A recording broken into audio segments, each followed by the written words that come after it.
Chapter 5:19. The vines on the cliff were very strong, but they seemed so fragile under the tearing of the dozens of terrifying auras. They broke into countless pieces and shot toward the dense forest. The vines were very strong, but it did not mean that they were heavy.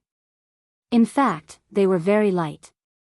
But when they were on the mountain path and in the forest, they were like heavy siege stones. Accompanied by a loud rumbling sound, the green vines smashed into the ground, creating countless holes. They flew into the forest, smashing countless trees and splashing countless debris. The debris whistled through the air, some deeply embedded into solid tree trunks, and some left deep white marks on the surface of hard rocks. It was an extremely terrifying scene. A piece of vine that looked very thin and soft fell from the cliff and hit Long Qing in the back. He felt that his back had been hit by a huge stone. His face suddenly turned pale and he spat out a large mouthful of blood. His eyes showed extreme fear, but he forced himself to endure the injury and continued to run down the mountain. The old Taoist priests in the cave had mixed feelings about Long Qing. He represented the hope of the world, but he also represented the shadow of death. When the two were mixed together, it became the darkest and sweetest temptation. They had silently watched the half-man Taoist pass on his power and vaguely understood something. They understood that even if Long Qing was not as vicious as before, he could not control the irrepressible ambition and greed in the process of using the gray eye. And that absolutely cold ambition and greed would ultimately represent their death. The Taoist priests who had been injured by the headmaster Kuharan had lingered on this mountain for decades and still did not die.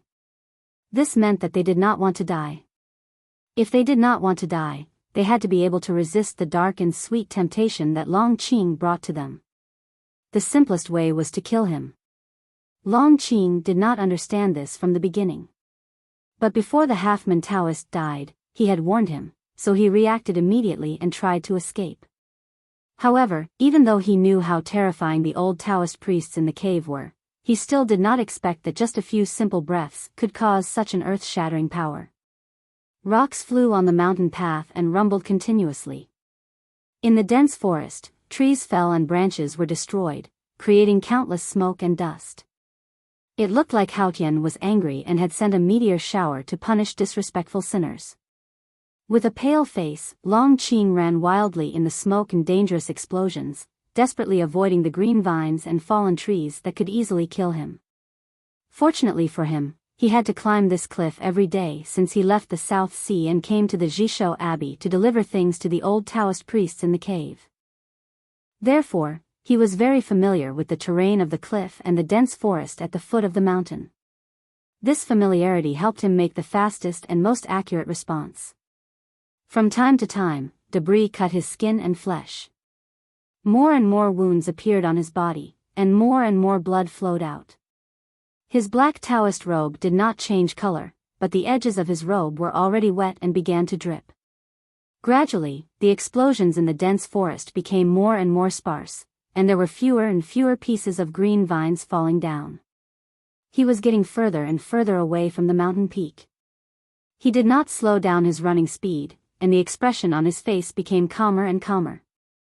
In the deepest part of his calm expression, perhaps there was still fear and ecstasy, but no one could see it. Even if it was himself.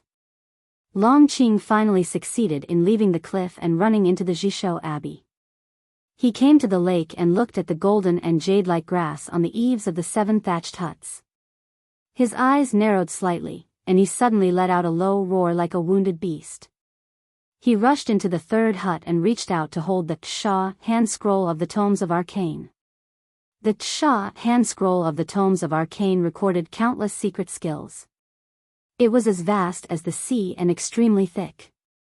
However, for some reason, when his blood-stained right hand fell on the Ksha hand scroll, the Tomes of Arcane seemed to become much thinner. Long Qing put the Ksha hand scroll into his arms, walked out of the hut, and looked at the other huts. However, just as he was about to continue doing something, he suddenly felt a very faint aura coming towards the lake at an extremely fast speed. His expression suddenly froze, and he did not dare to delay any longer. He ran towards the Taoist temple in the distance. That Taoist temple was the medicine hall of the Jishou Abbey. These days, Long Qing had been refining medicine and cultivating in the medicine hall, so he was very familiar with the place. He ran directly to the alchemy room at the back of the medicine hall and took out the earth-sitting elixir that had been simmering in the tripod. Although he had forcibly absorbed the half-man Taoist's cultivation, one could imagine how majestic the experience, consciousness, and psyche power of a powerhouse in the Tianqi state who had surpassed the 5 states was. With his current state, there was no way for him to absorb it in a short period of time. He even had to use an extremely strong willpower to suppress the restlessness of the cultivation in his body. And when he escaped from the cave, he had been seriously injured. Logically speaking, he should not hesitate to swallow the earth-sitting elixir that he had painstakingly refined, and then sit on the ground to circulate the medicinal power to ensure his survival. However, the strange thing was that he did not even look at the elixirs. Instead, he ran directly to the front hall. He pushed open the sandalwood door and walked to the simple display shelf. On the display shelf, there was a small crystal-clear medicine bottle made of unknown materials. In order to resist the temptation, he did not open the sandalwood door these days. He did not even look behind the door. However, in his heart, he did not know how many times he had imagined holding this small medicine bottle. He did not know how many times he had imagined how it would feel to hold this small medicine bottle in his arms. So he remembered the position of the small medicine bottle very clearly. He did not hesitate when he reached out, and his movements were very accurate. He was almost emotionless, and his state of mind was so dark and terrifying that even the old Taoist priests in the cave were faintly afraid of him. The moment his fingers touched the small medicine bottle, he could not help but tremble. His fingers were stained with blood, and there was an extremely strong smell of blood. The small medicine bottle gave off a faint medicinal fragrance. When this extremely faint medicinal fragrance lingered on his fingers, all the smell of blood seemed to be instantly purified and could no longer be smelled. Long Qing even felt that the serious injuries in his body seemed to disappear in an instant. He could no longer maintain his calm, and his gray eyes suddenly brightened. When Long Qing walked out of the medicine hall and prepared to use the fastest speed to find a way to leave the Jishou Abbey, he was surprised to see the figure of the middle-aged Taoist in front of the meadow. The meadow in early autumn strangely did not turn yellow, nor was there any frost. It was still green. The middle-aged Taoist was wearing a light green Taoist robe. He stood in front of the meadow as if he wanted to blend in, and looked extremely inconspicuous. This scene meant some other information to Long Qing. He had never known what level of cultivation this uncle master had reached. At this moment, looking at him faintly blending in with the meadow, he finally confirmed that this uncle master had long entered the knowing destiny state, and might even have reached the peak of the knowing destiny state. A bitter smile appeared on Long Qing's face. No matter how lonely the Jishou Abbey was, it was still the holy land of Haotian Taoism. It was still the unknown place that was respected by the cultivators in the world. How could a Taoist who was qualified to manage this Taoist abbey be an ordinary person? The middle-aged Taoist looked at him quietly and said, "Why did you do this?" Long Qing knew what he was asking, and answered, "Because I wanted to do this." On the boat in the South Sea, the Taoist in indigo had a very important conversation with Long Qing. It was from that moment that Long Qing understood that his thoughts were the will of Haotian. The middle-aged Taoist had been meditating in the Jishou Abbey all year round, and he was the senior brother of the Taoist in indigo on the boat in the South Sea. Naturally, he understood the meaning of Long Qing's answer. He looked at Long Qing and said, "As a junior brother, I may not necessarily agree with senior brother's view, but I can't find a reason to oppose him. However, even if our thoughts are the will of Haotian, I still don't understand why you are doing this. You can cultivate in the Jishou Abbey, read the tomes of arcane, and spend time with the seniors of Haotian Taoism.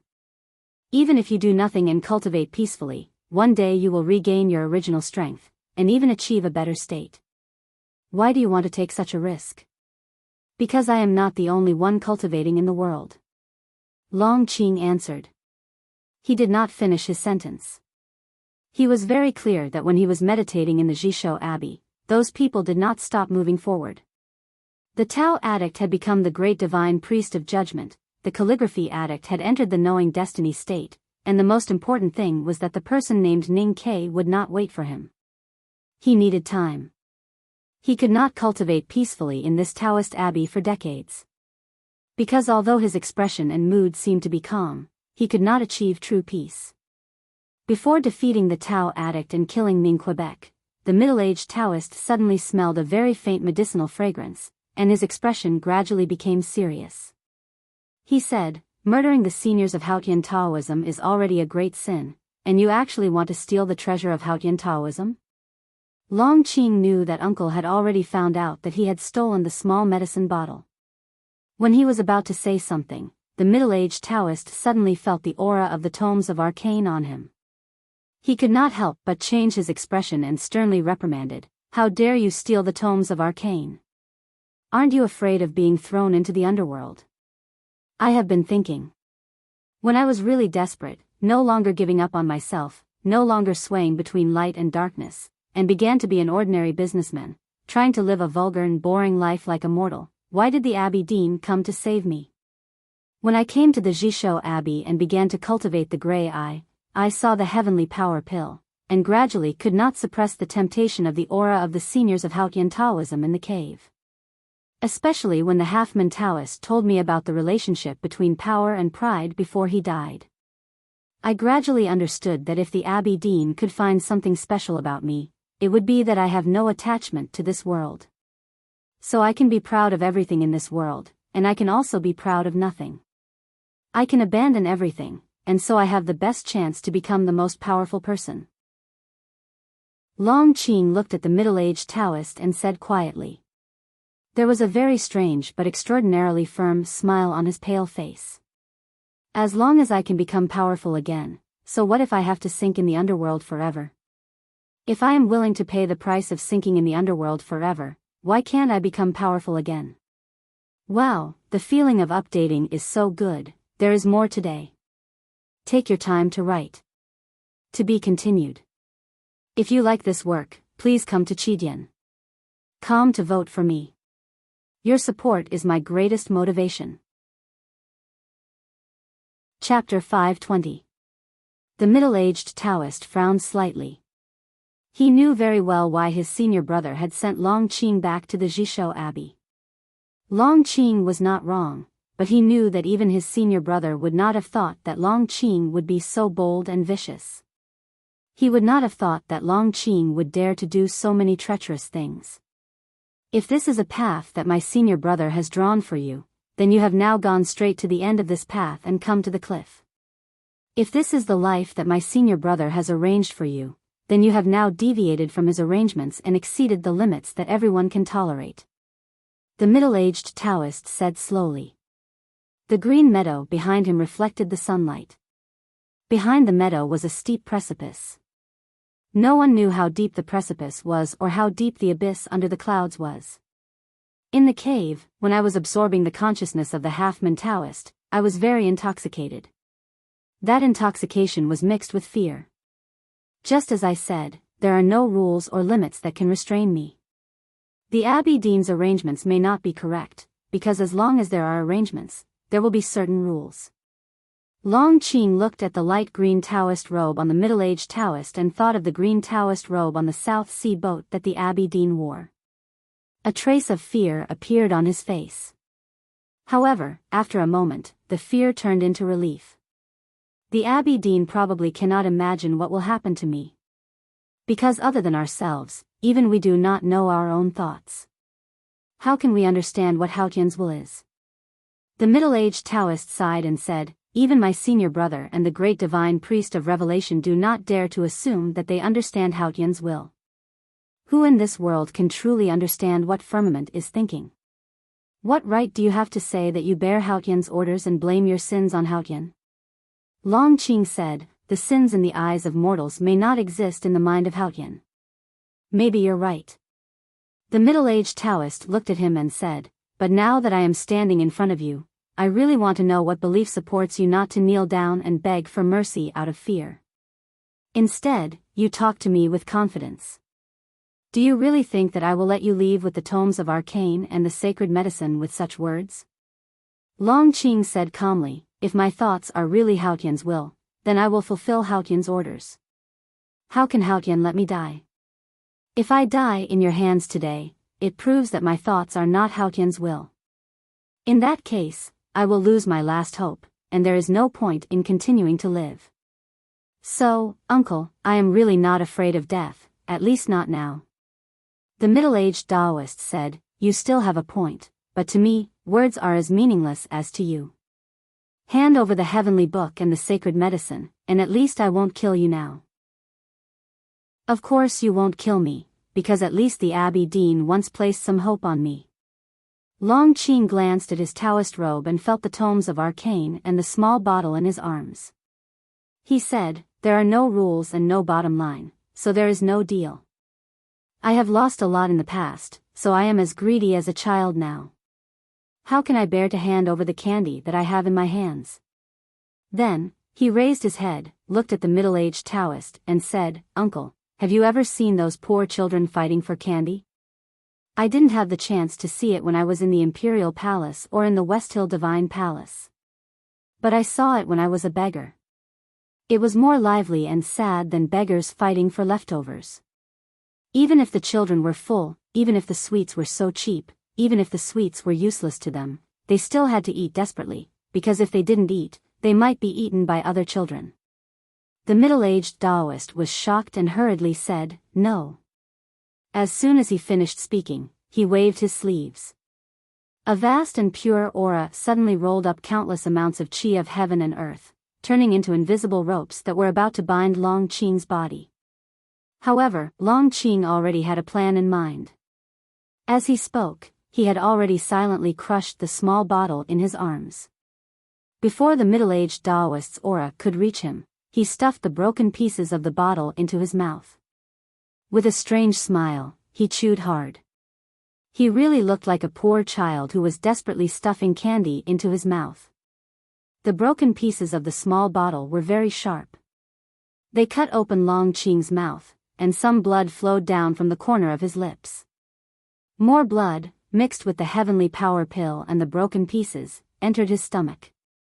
The middle-aged Taoist moved like a willow in the wind and came before Long Qing in an instant. However, Long Qing had already taken the medicine. Even if he cut open his stomach, the heavenly power pill would not be able to regenerate. The middle-aged Taoist's expression was unusually cold. The anger in his eyes seemed to be about to spit out and burn Long Qing to ashes. The heavenly power pill could be said to be the most precious medicine in the world. Even the Jishou Abbey only had a few of them. After Chen Pipi left the Jishou Abbey, there was only one left. Long Qing raised his pale face and looked at the middle-aged Taoist with a smile. He said, Uncle, I've eaten the only heavenly power pill. If you kill me like this, at least this heavenly power pill will be like a candy dropped into a cesspool. If you let me live, you can at least look forward to the changes this heavenly power pill will bring to me. I think for Haotian Taoism, this is the right choice. The middle-aged Taoist narrowed his eyes. No one could tell what he was thinking. Stealing the medicine of Haotian Taoism was, of course, an unforgivable crime. However, from another perspective, once the medicine was taken, its preciousness would be transferred to the person who took it. No matter how angry he was, the medicine would no longer exist. Now, only the person who took the medicine was left. This was like the person who had the jade was guilty. However, if the jade merged with the person would become the jade. Not only would he not be guilty, but he would also be precious. From the moment he saw the middle-aged Taoist, Long Qing did not think that he could escape from the Jishou Abbey with his own strength. Not to mention that he was heavily injured. Even if he digested the terrifying cultivation of the half-man Taoist that he had swallowed, he would not be able to defeat this unfathomable uncle. From that moment on, he had decided on this strategy. Whether it was the words that were filled with resentment or the words about the will of Haotian, they were all a cover. What he wanted to do was to take the heavenly power pill when the middle-aged Taoist was not paying attention. Long Qing had succeeded. He looked at the middle-aged Taoist who seemed to be deep in thought and smiled. He was not very proud, but was very satisfied with his calculation of the interests of Haotian Taoism and the hearts of people. The heavenly power pill gradually melted in his stomach and turned into a spring stream of fresh medicinal power. It slowly flowed through his body and repaired his severely damaged organs. It even began to nourish the snow mountain and ocean of qi that had been somewhat dried up after being rebuilt in the South Sea.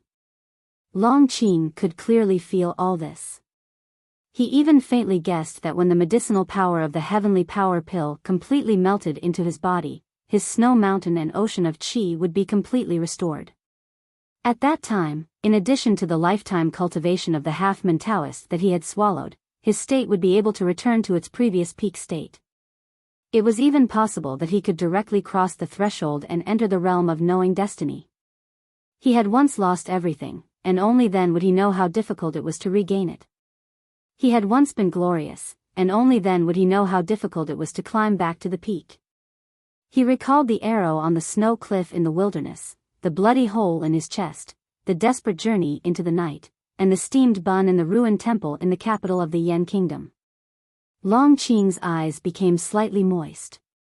Then, he felt his body become a little lighter, as if he was about to float. Then, he realized that this was not an illusion, nor was it an illusion. It was the medicinal power flowing through his body, constantly washing away all the dirt and filth, washing away all the dust and mortals that originally belonged to the world from his bones. He became light, so light that he was about to float and float into the distance. It was a feeling that seemed illusory and real. It was a side effect of the peerless medicinal power of the heavenly power pill gradually transforming into the aura of a cultivator. The smell released by the medicine seemed to become some kind of real gas that slowly seeped out of his pores and slowly enveloped his entire body. Long Qing did not forget those regrets in his intoxication. Although he had used a seemingly simple but actually unbreakable deduction to avoid the danger of death, he knew that he would probably be imprisoned in the Jishou Abbey and would wait for the Abbey Dean to return to make a decision. He would naturally not be able to keep the tomes of arcane in his arms. However, what happened next was not what he had expected. The middle-aged Taoist looked at him and said indifferently, "I admire your reaction speed and countermeasures. But you seem to have forgotten that you can ignore the rules as crazy as you are, but Haotian Taoism and our Taoist Abbey still have their own rules." Long Qing frowned slightly and wanted to say something. However, the middle-aged Taoist did not say anything else. He casually slapped his palm toward the top of his head. The palm looked so simple. It did not have the power of a powerhouse at the peak of martial arts. However, it contained a mysterious aura. It was as if it was in harmony with the laws of heaven and earth. There was no way to avoid it. Long Qing could not avoid this palm. No matter how miraculous his encounters were, he still could not avoid the palm of a powerhouse at the peak of knowing destiny state. The huge gap between their states was like the will of Haotian, unstoppable. Looking at the palm that was getting closer and closer, Long Qing's face revealed an expression of despair and unwillingness. The middle-aged Taoist's palm landed heavily on Long Qing's forehead. However, unexpectedly, Long Qing's head did not fall like a ripe fruit, nor did it burst like a ripe watermelon. It was still intact. The middle-aged Taoist raised his eyebrows, as if he had sensed something very unbelievable. Before the palm that contained the truth of heaven and earth touched Long Qing's head, it first met the aura that burst out from the heavenly power pill in his body. An extremely dull sound burst out in front of the meadow. Writing is very tiring. I'm writing the 3rd chapter anyway. I really don't know when I'll update it. Anyway, I'll sleep after I finish writing and touch everyone. To be continued. If you like this work, please come to Chidian.com to vote for me. Your support is my biggest motivation. Chapter 521. In Long Qing's mind, there was nothing wrong with his decisiveness and response. He had completely mastered human nature. It was not a weakness, but a trait. However, he had forgotten an important point. The common trait of human nature must have appeared many times in history. In other words, his decisiveness and response seemed wise, but in fact, he was just copying the wisdom of his predecessors. He was still walking the same old path. Until now, Long Qing still did not know the middle-aged Taoist's name and surname. However, after the Taoist in indigo was chased to the South Sea by the headmaster of the academy with a wooden stick, he had enough wisdom and insight to temporarily manage the Jishou Abbey. To him, Long Qing's response was filled with a stale and disgusting aura, which was increasingly unacceptable to him. If he could not accept it, then he would have to suppress him forcefully. Without hesitation, he slapped Long Qing's head, ignoring the precious heavenly power pill that had been swallowed. He did not care what Long Qing meant to Haotian Taoism. He only wanted to protect the rules and bottom line of Haotian Taoism. However, to everyone's regret, to the world's regret, and to Ning Kei's regret in the future, the middle-aged Taoist's palm did not manage to kill Long Qing. Instead, it was strangely bounced back by the faint yet extremely tough aura that enveloped Long Qing. Long Qing, who was close to madness, was no longer bound by any moral rules. That was why he could do so many rebellious things. However, there were rules in Haotian's world. To a large extent, he had to thank these rules for being able to survive, such as the forces of action and reaction. The middle-aged Taoist's casual but irresistible palm landed on Long Qing's head, causing his teeth to clench and his facial features to tremble. However, it did not break through the thin aura. The huge and terrifying power was bounced back by the aura film, causing his palm to bounce up high. With a bang, Long Qing's feet left a deep pit on the hard meadow ground. The pants on his legs were torn into pieces and flew away. He felt a sharp pain in his leg bones, as if they were broken. Smoke and dust filled the air. Long Qing, who had been hit by the palm, was like a rubber ball that had been slapped hard on the ground. He suddenly paused and then bounced up into the sky at a terrifying speed. There was a whistling sound of wind breaking. Long Qing bounced into the sky, high and far. He was confused and did not know what to do. He felt the autumn wind blowing on his face and looked at the clouds that were getting closer and closer. He thought of the light feeling he had after taking the heavenly power pill. He could not help but wonder if he would really become an immortal and leave this terrible human world. A single heaven ascension pill couldn't really make a mortal become an immortal. As long as one did not become a deity, no matter how high one flew, there would always be a moment when one would fall back down. Long Qing was shaken off the ground and floated up. He didn't know whether he had flown hundreds of feet or thousands of feet. Just when he felt that he could touch the blue sky and the flowing clouds, he began to fall. Apart from the sages who could return to Haotian's divine kingdom, most people's final destination was the earth. The attraction of the earth to humans was so strong that it carried a lot of power. The power made Long Qing fall faster and faster. He left the clouds and broke through the autumn wind. He watched as the middle-aged Taoist crossed the meadow and fell into the precipice behind the meadow. He disturbed the clouds that had not dissipated for years and went straight into the bottomless abyss. Falling from such a high place, even a powerhouse in the knowing destiny state would be shaken into a pile of flesh and blood. Moreover, no one knew what kind of dangers there were in the abyss. Long Qing fell into the abyss with the tomes of arcane. The middle-aged Taoist walked to the edge of the cliff and looked at the clouds flowing like a lake disturbed by stones. He was silent and no one knew what he was thinking. No one knew whether Long Qing was alive or dead. He might be alive, but he should be dead. But who knew? The middle-aged Taoist looked at the human-shaped hole that was gradually swallowed by the flowing clouds. He thought silently, if you are still alive, then maybe you really are the legendary man of heaven's mandate. In the green mountain behind the Jishou Abbey, muffled or shrill sounds could be heard from time to time. The green vines scattered on the mountain path and in the dense forest trembled with these sounds, as if they were extremely afraid. These sounds came from the terrifying Taoist priests who had been hiding in the cave for decades. These Taoist priests did not deliberately show their power.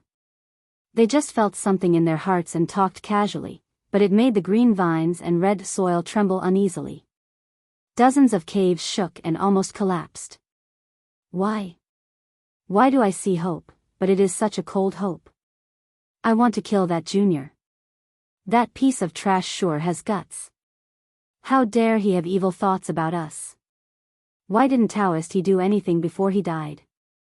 What did he see? The will of Haotian or the shadow of Yama? Is this the real man of heaven? The cliff that was still tightly wrapped by the vines suddenly became quiet. No one spoke for a long time. The old Taoist priests in the cave thought of the scene they saw earlier.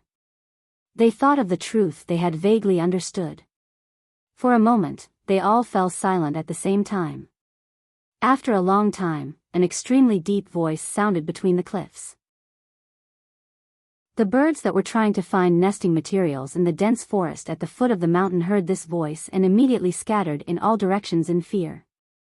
Whether it is the will of Haotian or the shadow of Yama, regardless of whether it is the decree of heaven or the original sin of mankind, the appearance of this young Haotian Taoism disciple in front of us has already explained many things. Senior brother He's cultivation was taken by that young man, but he did not kill him before he died. This means that he did not want to resist this temptation. An old and resentful voice came from one of the caves. If it were me, as long as Long Qing could inherit all my achievements and then destroy the academy in the Tang Empire, maybe I would be willing. I have had enough of living in seclusion for decades. If it were not for that lunatic Kuharan's sword, would be sitting on the seat of heavenly black jade now. Lotus would not have taken my position, and I would not be able to see the world and people for the rest of my life. An extremely cold voice came from another cave. If you are really willing to pass your achievements to that young man, then why did you kill him before? In the end, you are still reluctant to give up the opportunity to escape.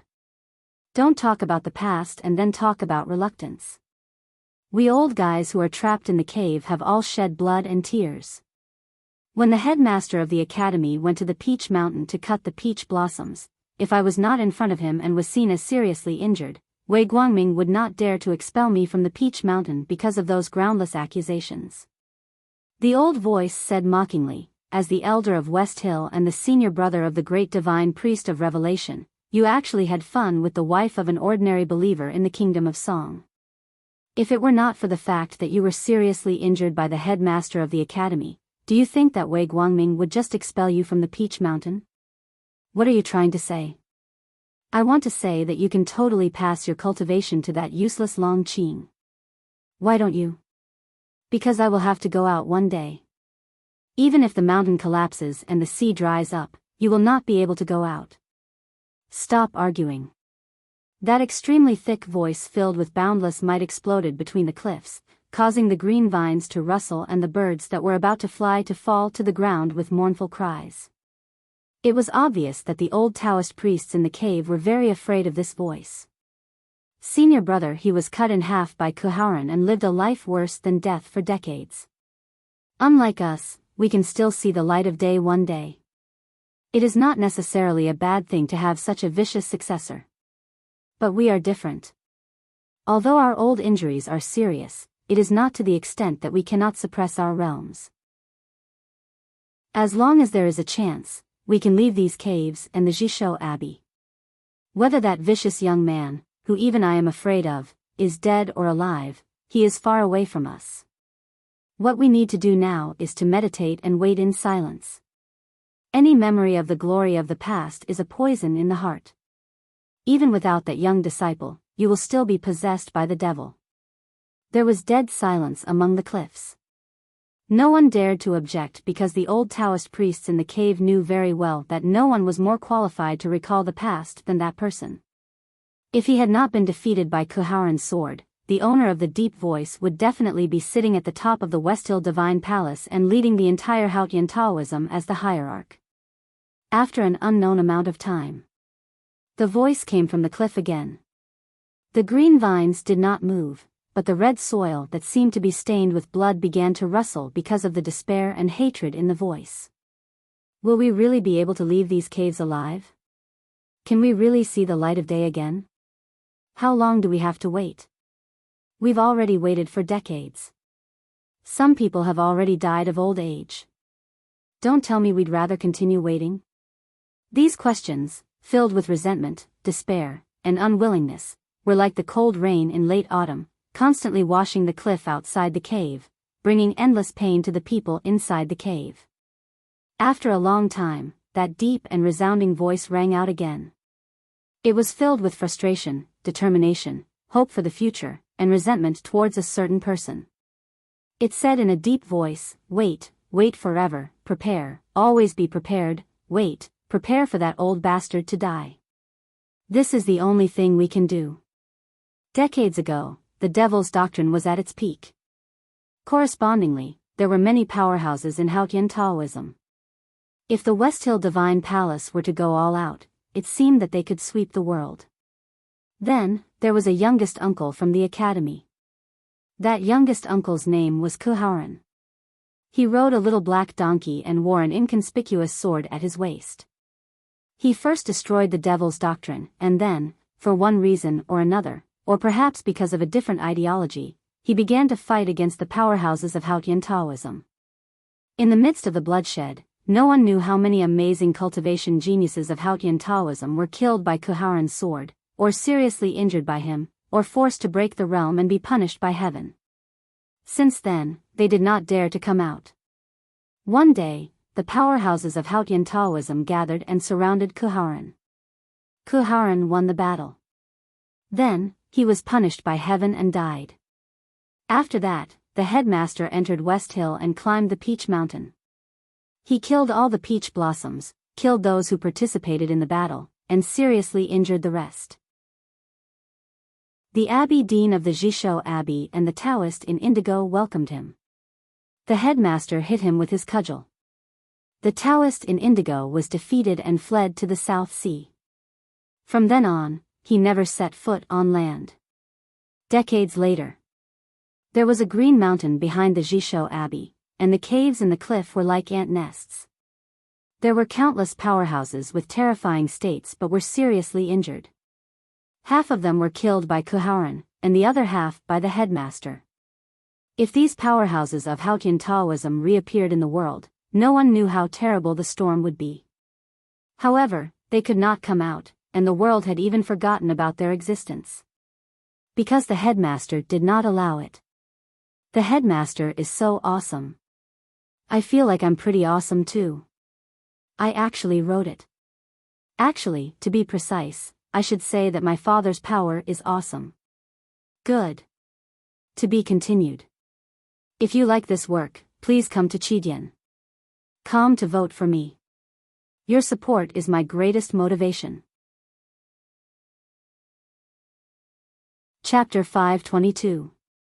When Long Qing woke up, he was greeted by a thick miasma fog, a thick layer of rotten leaves on the ground, and endless pain in his body.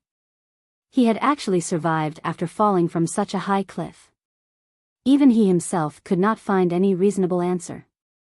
Perhaps the faintly discernible ancient trees above the miasma had reduced the force of his fall, or perhaps the thick, soft bed of rotten leaves and sludge had played an effect.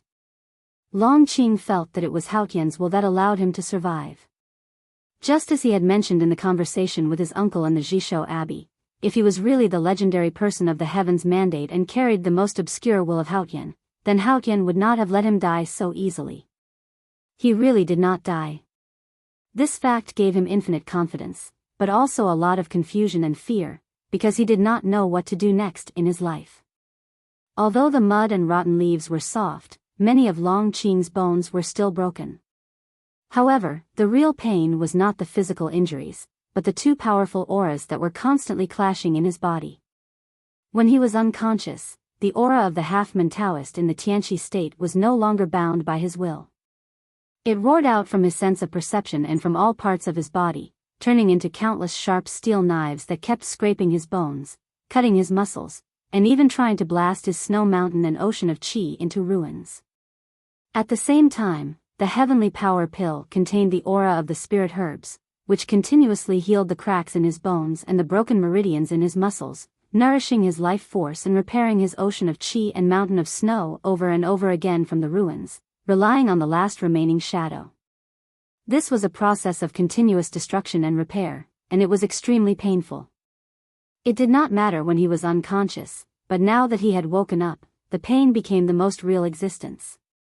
Long Qing's face instantly turned snow-white, and an extremely miserable scream burst out from his bleeding teeth, spreading far and wide in the quiet forest at the bottom of the valley. Because the pain was so intense, Long Qing almost fainted again as soon as he woke up, but he knew how important it was for him to be awake at this time. If he fainted in the dense forest at the bottom of the valley full of poison and unknown dangers, he would not be able to hold on for long.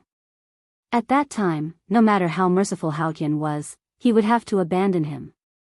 With another miserable howl, Long Qing slammed into a stone not far away from him, breaking one of his ribs. He used the fresh pain to suppress the rest of the pain. Before he passed out, he fought for a moment to gather his spirit and mind.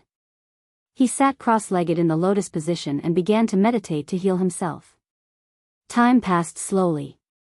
Long Qing's face was pale, and the blood on his Taoist robe had long solidified. He sat on the rotten leaves and mud, maintaining the same posture. His chest did not rise or fall, as if he was no longer breathing. He looked like a corpse that had been dead for a long time. However, the two auras were still fighting in his body. The medicinal power of the heavenly power pill and the half-man Taoist's aura of the Tianqi state had completely cleaned up his body in original aura, turning him into an empty barrel. The extremely poisonous miasma around him kept pouring into his body, changing it to the smallest extent possible.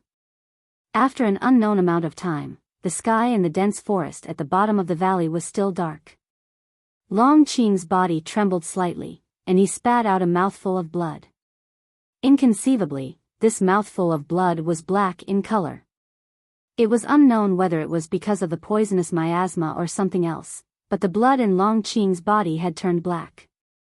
It looked like ink, but also like the rotten water in a swamp. Many days ago, a black peach blossom had grown on the side of the boat in the South Sea. Long Qing had plucked the black peach blossom and wore it on his chest. He had never taken it off since. In the process of escaping from the cave and the Jishou Abbey, the black peach blossom on his chest had been stained with a lot of blood. The red and black color was exceptionally beautiful and eerie. At this moment, it had been stained by the black blood again, and suddenly there was a faint black light. Then, the light quickly faded, leaving only a pure black that was as cold as the night. Long Qing, who was sitting on the rotten leaves, seemed to have turned into a black peach blossom. The surface temperature of his body gradually became colder, and he gradually blended into the surrounding environment, as if he had become a part of the miasma and a pile of rotten leaves. Colorful poisonous snakes slithered through the rotten leaves and circled around Long Qing's body a few times. They did not seem to notice anything strange, and then they slithered away. There was also a mountain monkey with a face like that of a ghost. It screamed and swam in the forest, squatting beside Long Qing's body. It acted coquettishly, calling for its partner, and then left in boredom. Withered leaves fell. The wind blew, and the withered leaves flew again. Long Qing was still sitting, unaware, and blended into the surroundings. At this moment, even if a cultivator carefully perceived him, they could not separate him. And this was the most obvious sign that he had entered the knowing destiny state. He did not know how much time had passed. Long Qing opened his eyes and woke up. There was no longer the joy of surviving a disaster in his eyes, nor was there any confusion about the unknown future, nor was there any pain. There was only calmness and indifference. The calmness towards the world and himself was absolute indifference. He stood up. The black peach blossom on his chest became even darker and more alluring. At this moment, a peach blossom formed by pure aura bloomed behind Long Qing. That was his natal peach blossom. It had also turned black. At the moment when this black natal peach blossom bloomed, the dense fog in the dense forest was shrouded by an aura of quietus. The colorful poisonous snake that was resting under the rotten leaves stiffened and then died. The ghost-faced monkey in the distant forest screamed in horror and began to flee further away. Under the pursuit of the South Jin Kingdom army, especially with the addition of the judicial department of the Divine Hall, there were only a dozen people left. Only 5 of the cavalry commanders were still alive. These people, who had once enjoyed supreme glory in the West Hill Divine Palace, had now become sinners. They fled like dogs in the forests around the West Hill Divine Kingdom. Almost every day, someone died, and almost every day, someone was seriously injured and abandoned. They did not know how long they would have to flee. What made them even more desperate was that they did not know what the end of this escape was. Even if it was the end of despair, at least they knew where the end was. They were now sinners of the West Hill Divine Palace. In the world of Haotian, no country dared to take them in. The only country that had the power to take them in was the Tang Empire, which would definitely be more willing to cut off their heads. Where would the end of their escape be? How would they die? Zimo's face was thin, and he looked tired. His eyes were filled with numbness. He looked at the wilderness at the foot of the mountain in the twilight. He looked at the land that belonged to the kingdom of song. He knew that the Taoist temples there had already gotten their portraits. Even if they wanted to sneak into the people, it would be impossible.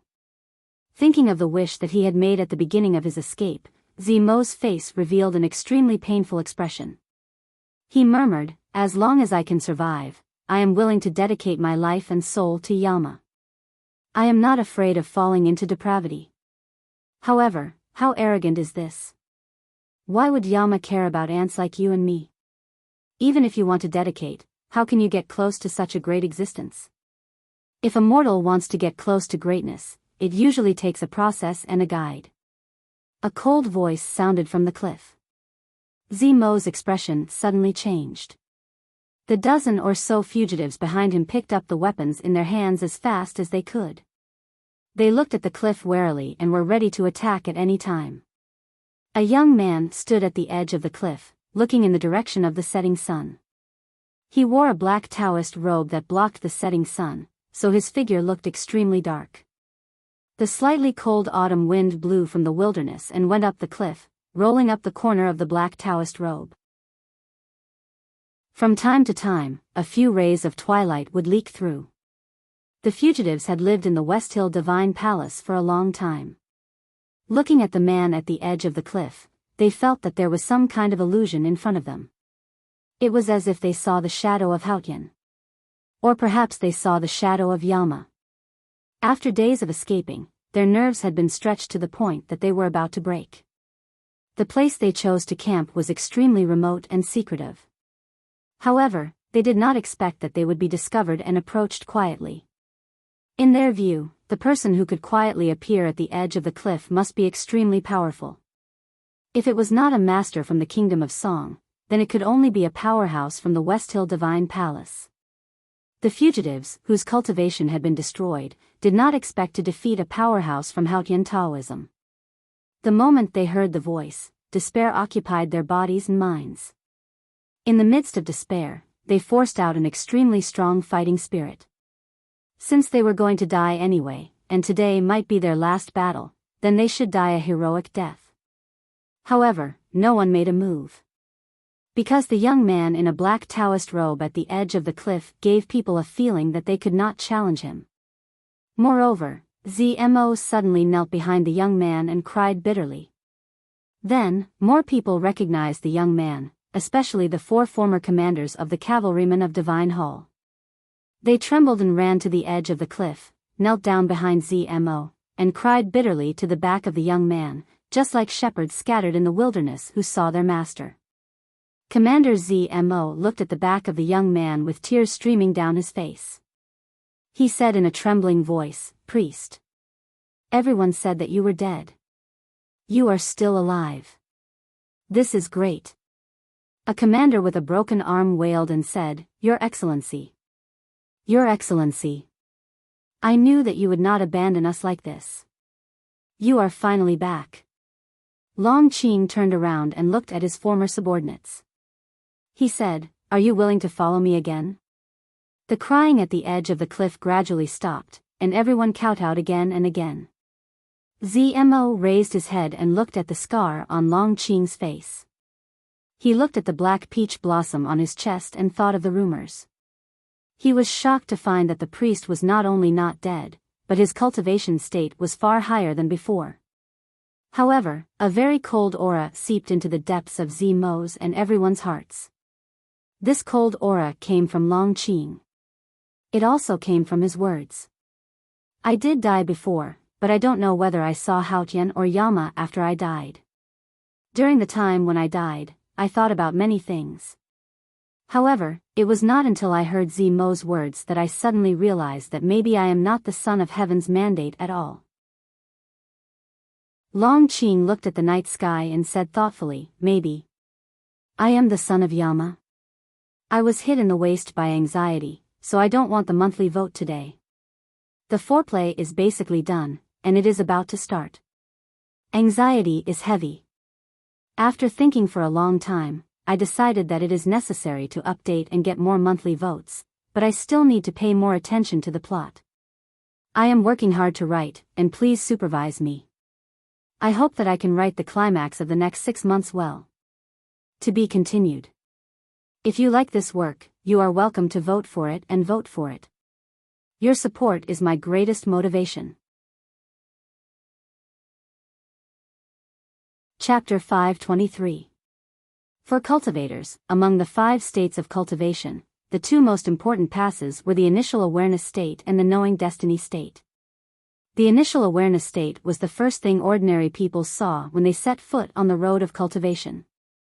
At that time, how much a cultivator could see would basically determine how far he could go in the future. The knowing destiny state, on the other hand, made it possible for a cultivator to be detached from the mortal world. Therefore, the moment cultivators crossed this threshold, they could often see the future that they could not see and sense some mysterious omens. After escaping from the Jishou Abbey and falling off the cliff, Long Qing meditated in the poisonous fog at the bottom of the valley and broke into the knowing destiny state. Long Qing was now a grand cultivator and his cultivation state had long surpassed that of the past. However, he was not like those seniors recorded in the West Hill scriptures, who could sense the future the moment they entered the knowing destiny state. It was not until now, when he stood on the edge of the cliff, watching the setting sun and listening to Zmo and the others' cries, that he vaguely sensed something. The sun was about to set and the world was about to return to darkness. What he had done could be considered as deceiving his master and destroying his ancestors. His current state of mind was so cold. So all these years, was he really following the will of Haotian as the Abbey Dean said, or was he deceiving himself and others? Had he already turned his back on the world of light and resolutely thrown himself into the long night to become the vanguard of Yama? Long Qing looked at the setting sun gradually being swallowed by the mountains and a self-mocking smile appeared on his face. He could not confirm any of his speculations because it was a realm that he still could not reach. Listening to Long Qing's words, Zmo and the others felt cold all over. However, this coldness did not last long because they had seen too many deaths and suffered too much humiliation on their way to escape. They knew that compared with the cold eyes and autumn wind of the world, the real night was safer and even warmer. Once again, they kowtowed to Long Qing to show their loyalty. Zmo knelt in front of Long Qing and said in a bleak tone, "Priest, I dare not deceive you. When we went down the Peach Mountain, our cultivation was destroyed. Now we just have more knowledge and experience than ordinary people in the world. I don't know what your purpose is this time, but I think you must want to do something big. I am worried that not only can I not help you, but I will also drag you down." Long Qing looked at him and said calmly, "What I need is your absolute loyalty. As for your cultivation being destroyed, it is not a big deal. I heard that you are now called the Fallen Knights. Please become stronger and fall with me, all the way to the bottom of the abyss." After saying this, he took out a medicine box from his bosom. Zmo sensed the pure medicinal power coming from the item in the medicine box and could not help but tremble. His face revealed an expression of disbelief as he said in a trembling voice, "Master, this is..." He and the other fallen knights' cultivation was destroyed by the judicial department of the West Hill Divine Palace, but their snow mountain and ocean of Qi were not destroyed. They were only locked by the secret method of Haotian Taoism. If they wanted to restore their cultivation, they would need at least 3 powerhouses at the level of great divine priests to force their way through, or encounter a series of miracles like Ning Quebec. Along the way, the fallen knights never expected to restore their cultivation, because they knew that they could not get help from 3 powerhouses at the peak of knowing destiny, and there were not many miracles in the world. Until they met their former direct superior, Prince Long Qing, at the edge of the cliff. The medicine box in Prince Long Qing's hand contained the earth-sitting pill. The earth-sitting pill was not a divine medicine of Haotian Taoism, but from the Buddhism sect. Although this kind of elixir was not like the heavenly power pill, which could heal the dead and prolong life, it had an unimaginable effect in clearing the acupoints and cleansing the heart. It was not unimaginable to reopen those locked acupoints. The fallen knights took the elixir from Zimo's hand with trembling hands and took it. Then they closed their eyes and sat cross-legged. The elixir was called the earth-sitting pill, which meant to become Buddha by sitting on the ground. At this moment, they were sitting on the ground. They believed that even if they recovered their cultivation, they still could not become Buddha, but they could become demons. The cliff became darker and darker, gradually becoming pitch black. Long Qing, who was wearing a black Taoist robe, seemed to be one with the dark night. Looking at his subordinates who were sitting on the ground, digesting the elixir and trying to break through the snow mountain lock, his expression was very calm. He did not feel pity for using up the earth-sitting pill that he had painstakingly refined. He also did not worry about whether his subordinates would remain absolutely loyal to him after they recovered their strength. In the past few years, he was the priest of the judicial department of the West Hill Divine Palace, the third most important person in the Black Divine Hall.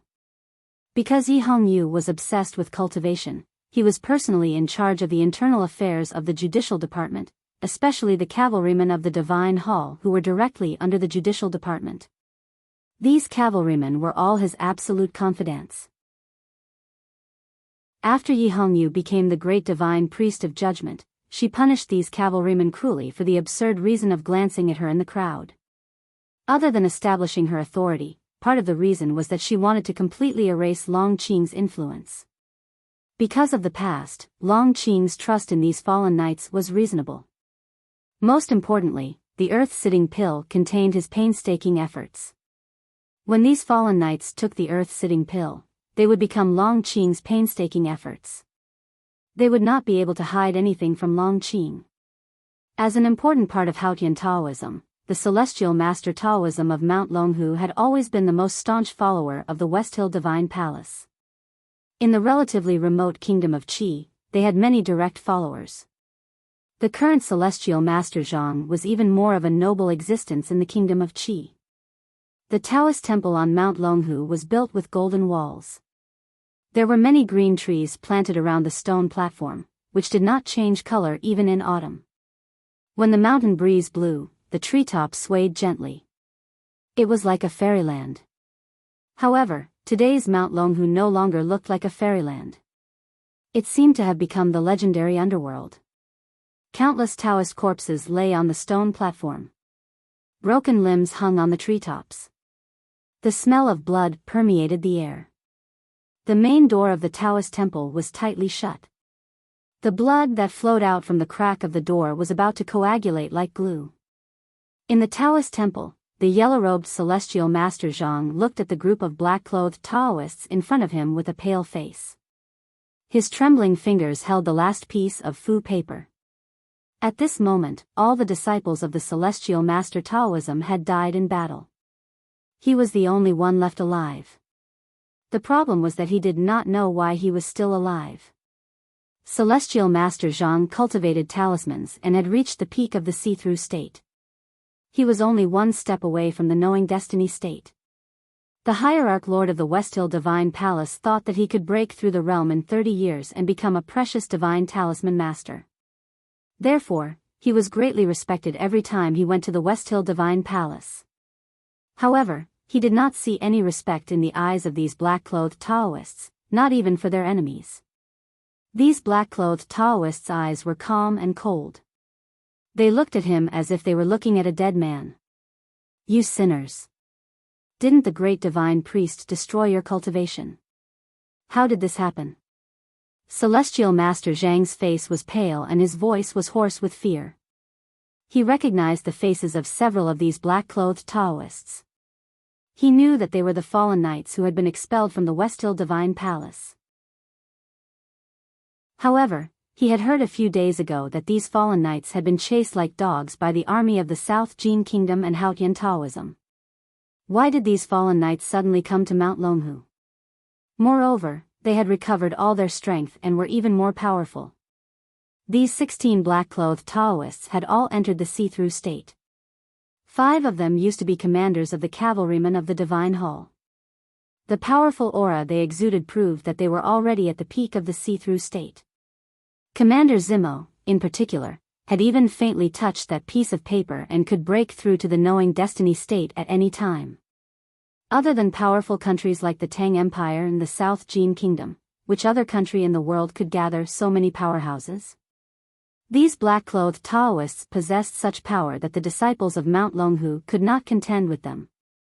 In particular, these black-clothed Taoists had shown a chilling coldness and even bloodlust in the previous battle. That coldness and bloodlust made them even more powerful and terrifying. Celestial Master Zhang was terrified and confused. He did not know what had happened. These sinners who had blasphemed against Haotian not only did not die, but also became so powerful. None of the black-clothed Taoists answered his question. They just stood silently in the middle of the Taoist temple and looked at him as if they were looking at a dead man, as if they were waiting for someone to come. Long Qing appeared in the Taoist temple out of nowhere. He was also wearing a black Taoist robe. The edge of the Taoist robe was embroidered with a golden belt, like a picture painted by the sun beside the dark clouds. Celestial Master Zhang looked at Long Qing and said in disbelief, "You, Prince Long Qing. You are actually not dead." Long Qing said calmly, "If you had experienced my life in the past 2 years, you would probably know that it is also very difficult to want to die." Celestial Master Zhang suddenly understood. He glanced at those black-clothed Taoists and roared hoarsely, "This is all you're doing? You lunatic! Aren't you afraid of being abandoned by Haotian?" Long Qing said, "Perhaps Haotian abandoned you, Celestial Master." Celestial Master Zhang said desperately, "If that is the case, then do it." Long Qing did not say anything, but just looked at him quietly. Celestial Master Zhang suddenly found that Long Qing's eyes had changed. The line between the black pupil and the white of his eyes suddenly blurred, and a very faint gray was emerging. He did not know what was going to happen next. But he guessed that what was going to happen next must be very terrible. He screamed and crushed the last talisman. A wall of fire appeared out of nowhere and quickly closed with his body as the center. He was about to be burned to ashes. Celestial Master Zhang stared at Long Qing through the wall of fire and roared angrily, "You devil! Don't even think about it." Long Qing's expression did not change. The next moment, his figure appeared in the wall of fire. A black peach blossom bloomed behind him. A cold aura was generated in the Taoist temple. The wall of fire suddenly went out. Long Qing's eyes turned completely gray and extremely gloomy. Celestial Master Zhang felt that the psyche power in his body was being sucked out at a high speed. There was extreme fear in his eyes. Looking at Long Qing's still beautiful face, he cursed with resentment and despair, "You will die more miserably than me." With a bang, Celestial Master Zhang's withered body fell to the ground. Long Qing closed his eyes for a moment. When he opened them again, everything had returned to normal. He walked out of the Taoist temple. The 16 black-clothed Taoists, led by Zmo, followed behind him silently. Whether it was their steps or aura, they all secretly followed Long Qing's rhythm and charm. They gradually turned into a hole and then melted into the night. The heavy door of the Taoist temple slowly opened. The autumn mountain wind gradually blew, fluttering Long Qing's clothes.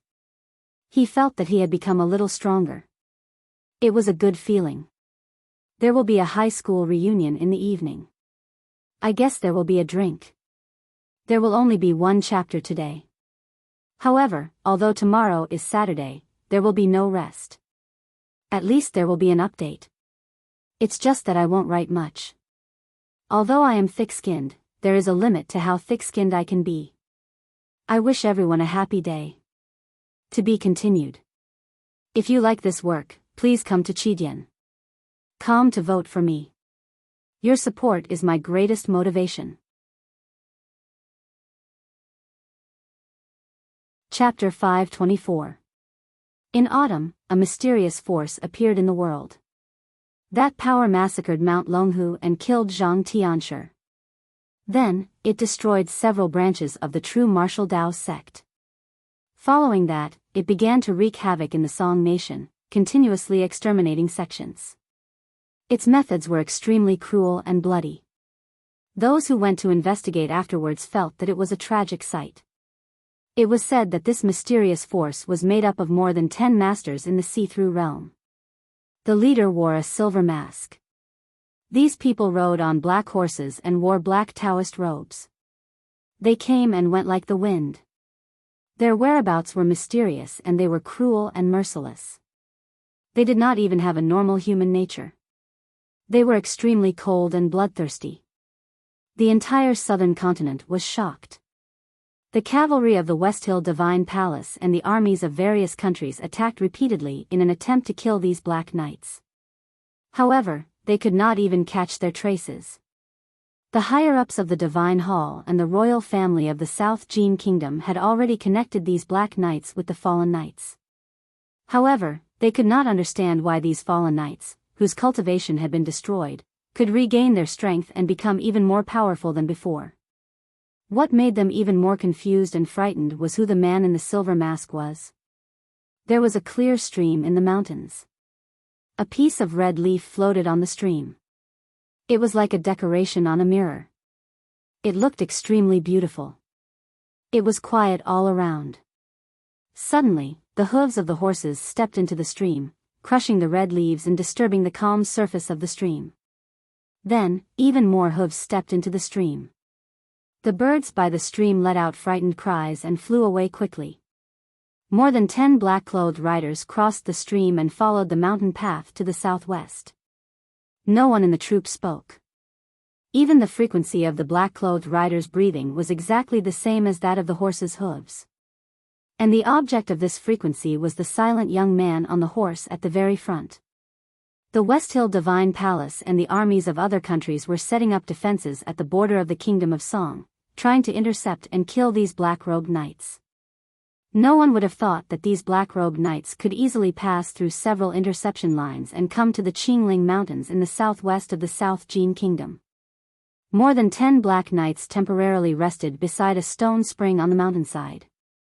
The fallen knights sat cross-legged and meditated. Having regained their strength and majesty, they did not want to go back to the sad life of fleeing. Therefore, they did not want to waste any time to recover their strength and cultivate. After an unknown period of time, the fallen knights opened their eyes and woke up. They looked at Prince Longqing, who was meditating under the tree by the cliff, with fanatical worship in their eyes. Before the drastic change of the snow cliff, Prince Longqing had been their direct superior. He had gained the absolute loyalty of many people in the judicial department. Not to mention that these fallen knights could continue to live because of him. Moreover, they were living so arrogantly. In addition, they had spent so much effort in the earthly pill. Their loyalty was unquestionable. After escaping from the Jishou Abbey and returning to the mortal world, Prince Longqing had recruited a group of loyal subordinates from various countries in a short period of time. Most of them were the spies from the judicial department hidden in the Taoist temples and the marketplace. These spies were now his eyes. Therefore, the encirclement of the West Hill Divine Palace cavalrymen and the armies of various countries was no secret to him. He and his subordinates could still easily deal with them. Of course, this was also because the West Hill Divine Palace did not know his identity and did not pay enough attention to him. In the eyes of the Divine Palace, these fallen knights were just rats who had survived for a few days in the glory of Haotian. After all, they could not live forever. If the West Hill Divine Palace knew that the commander of these knights was Long Qing and that he had committed unforgivable crimes in the Jishou Abbey, the intensity of the pursuit would naturally be much more terrifying. With such a terrifying existence as the West Hill Divine Palace, as long as they really got serious, no matter how many adventures Long Qing had, no matter how powerful these fallen knights were, they would be crushed into powder. Thinking of this inevitable possibility, Zimo's face revealed a trace of worry. He walked to the edge of the cliff and bowed to Long Qing, who was sitting under the tree. He whispered, "Priest, now that the cavalrymen of the Divine Hall have been alerted, it is obvious that the Judicial Department knows about this. If Great Divine Lord Yi personally takes action." Long Qing opened his eyes and looked at the green hill in the distance that was like a mountain but not as steep as a mountain. He said, "What do you want to say?" Zmo said, "Your Excellency, I suggest that we leave the sphere of influence of the Divine Hall as soon as possible." The glory of Haotian shrouded the world. The sphere of influence of the West Hill Divine Palace was the entire Central Plains. Although the Tang Empire was an exception, these fallen knights whose hands were stained with blood would certainly not be stupid enough to enter the Tang Empire. Therefore, there was only one way left for them, and that was to leave the Central Plains. Long Qing was silent. Although he was powerful now, especially after sucking the cultivation of Master Zhang and several elders of the martial arts sect, he was even more powerful. However, he still did not have the confidence to defeat that woman. Because that woman had already sat on the seat of heavenly black jade. She had proved with blood that at least in some periods of her life, she was stronger than the previous great divine priest of judgment. Long Qing had never thought that he could escape for a long time in the sphere of influence of the West Hill Divine Palace. When he was not absolutely powerful, such as the peak of the human world, the longer he stayed under the glory of Haotian, the more dangerous it would be. He looked at the green hill in the distance and said indifferently, "Leaving the Central Plains is an inevitable choice. However, before leaving, I really want to do one thing." A few days ago, he had obtained a piece of intelligence from a Taoist temple in the South Jin Kingdom. That intelligence was actually meaningless, at least to his great cause of leading these fallen knights. However, that intelligence was like a stone that pressed on his heart, causing his breathing to quicken. The intelligence said that Ning Ke had brought his little handmaiden, who was good at drinking, to attend the Yulan Hungry Ghost Festival in the Lank Temple with the diplomatic corps of the Tang Empire. However, after passing through the Great Swamp, Ning Ke left the diplomatic corps with his little handmaiden for some unknown reason. They took a black horse carriage and traveled alone. According to the specific figures in the intelligence, the horse carriage was not far from where Long Qing and the others were. It should be traveling in the mountains and was about to reach the green hill on the opposite side. Long Qing raised his head slightly and took a deep breath. He felt that he could smell the scent of the horse carriage in the mountain wind. He smelled the fragrance of wine on the little handmaiden and the foul smell on Ning Ke's body. No matter what the smell was, it made him feel intoxicated. His handsome face was slightly flushed, and the inconspicuous scar on his cheek seemed to light up. He was clearly expressionless, but in the depths of his eyes, which were rapidly changing between black and white and gray, there seemed to be flames burning. Long Qing's chest rose and fell slightly. He squinted his eyes and his hands trembled slightly. He said, "Only by killing that person can my Taoist heart be truly clear. And I want to suck away all of his cultivation, the cultivation that has the smell of the academy. The smell of the academy is rare and very pleasant." His voice was very calm and indifferent. However, Zmo felt that he saw a legendary monster called Tao Tai under the tree. He subconsciously felt fear. It was a kind of fear of absolute greed and coldness. As the most loyal and most useful subordinate, no matter how afraid he was, even if it would make the Lord unhappy, Zmo still had to give his opinion. He reminded in a low voice, "During the time when you were in seclusion, something happened. I heard that Ning Ke killed Xiaoho in a head-on challenge. And it is said that his little handmaiden will become the divine priest of light. She is not an ordinary person either." Long Qing did not say anything. He slowly put on the silver mask, stood up and walked to the horse by the spring. As he walked, the gray in his eyes gradually turned turbid. The dust under his feet slowly floated up, like bees chasing the soles of his boots, and finally became willing stepping dust. Looking at this scene, Zmo was even more in awe and did not dare to say anything more. More than 10 black cavalrymen roared down the mountain. Standing under the tree by the cliff, one could see the great green mausoleum among the mountains in the distance. There were many weeds in the mausoleum, and there was not a single tree. The view was very wide, and there was a Buddhist temple on the top of the mausoleum. Even though it was very far away, one could feel the dilapidated aura of the Buddhist temple. Naturally, it could not be the Lank temple. One could faintly see a few patches of red in the temple, but one did not know what they were. They took the Tang warship across the Great Lake and went ashore at Moling in the South Jin Kingdom. Ning Ke proposed to leave the diplomatic corps and go ahead with Sang Sang, which immediately attracted a lot of opposition. Xiao Chao could not bear to be separated from Sang Sang, and the girls from the House of Red Sleeves could not bear to lose the opportunity to be close to Mr. 13. As for Xian Zhilang, the imperial general, his consideration was much more direct. He only thought that it would not be safe for Ning Ke to leave the diplomatic corps with Sang Sang. When faced with Xian Zhilang's reminder or warning, Ning Ke's answer was also very direct. Don't forget that I am the core disciple of the headmaster of the academy.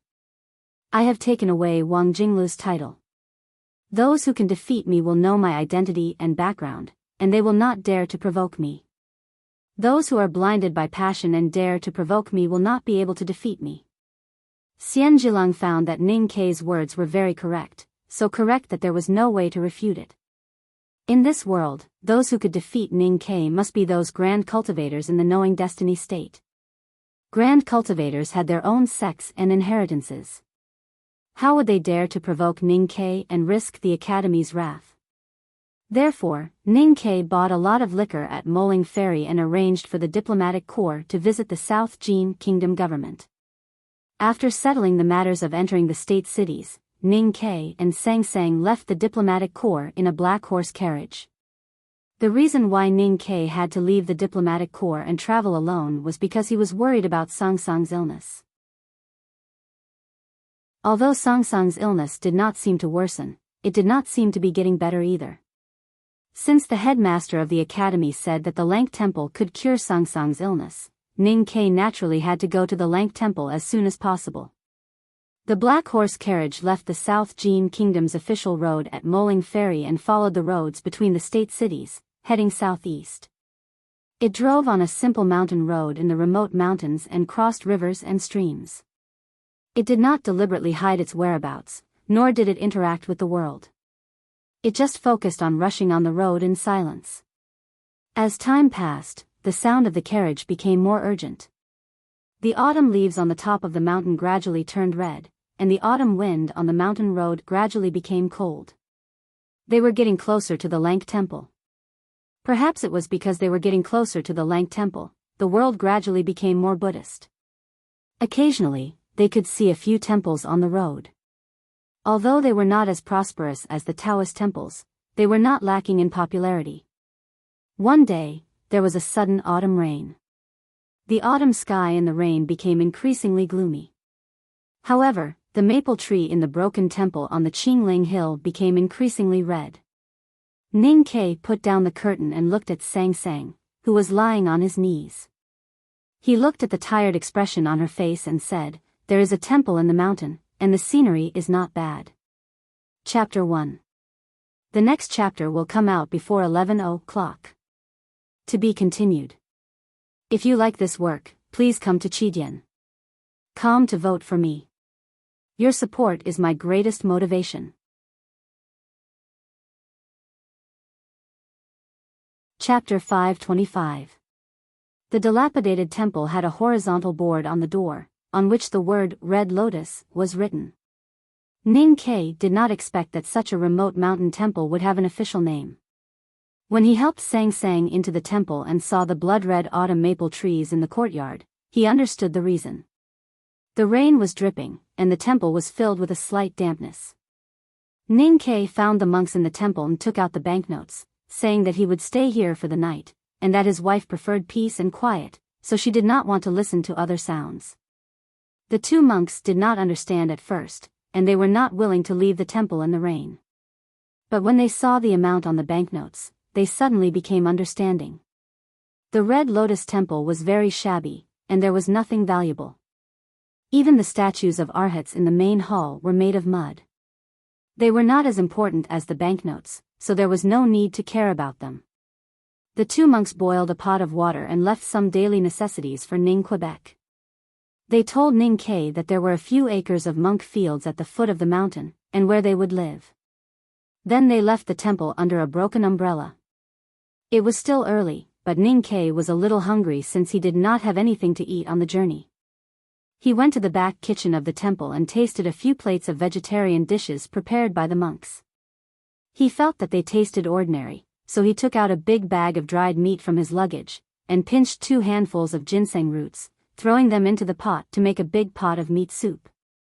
When the soup cooled down, he carefully fed a small bowl to Sang Sang and soaked his rice with the meat soup. Then he fished out the ginseng fragrant pieces from the pot and threw them outside the threshold. The big black horse smelled the ginseng fragrance and came over curiously. He lowered his head and sniffed the meat, but found that it was not fresh meat, and it was made of ginseng roots instead of whole ginseng. So he walked away disappointedly and went to the maple tree to hide from the rain. Ning Ke was a little annoyed and scolded, "The ginseng and gnomes that 11th brother gave us are almost all gone. If you are still as picky as an old bull, be careful that you will starve on the road." The big black horse ignored him and raised his head to smell the fragrance of the maple tree. He thought proudly that even though he was a fool, he was also a fool of the academy. Even if he did not want to eat the food of the world, he still wanted to pursue the state of eating wind and drinking dew.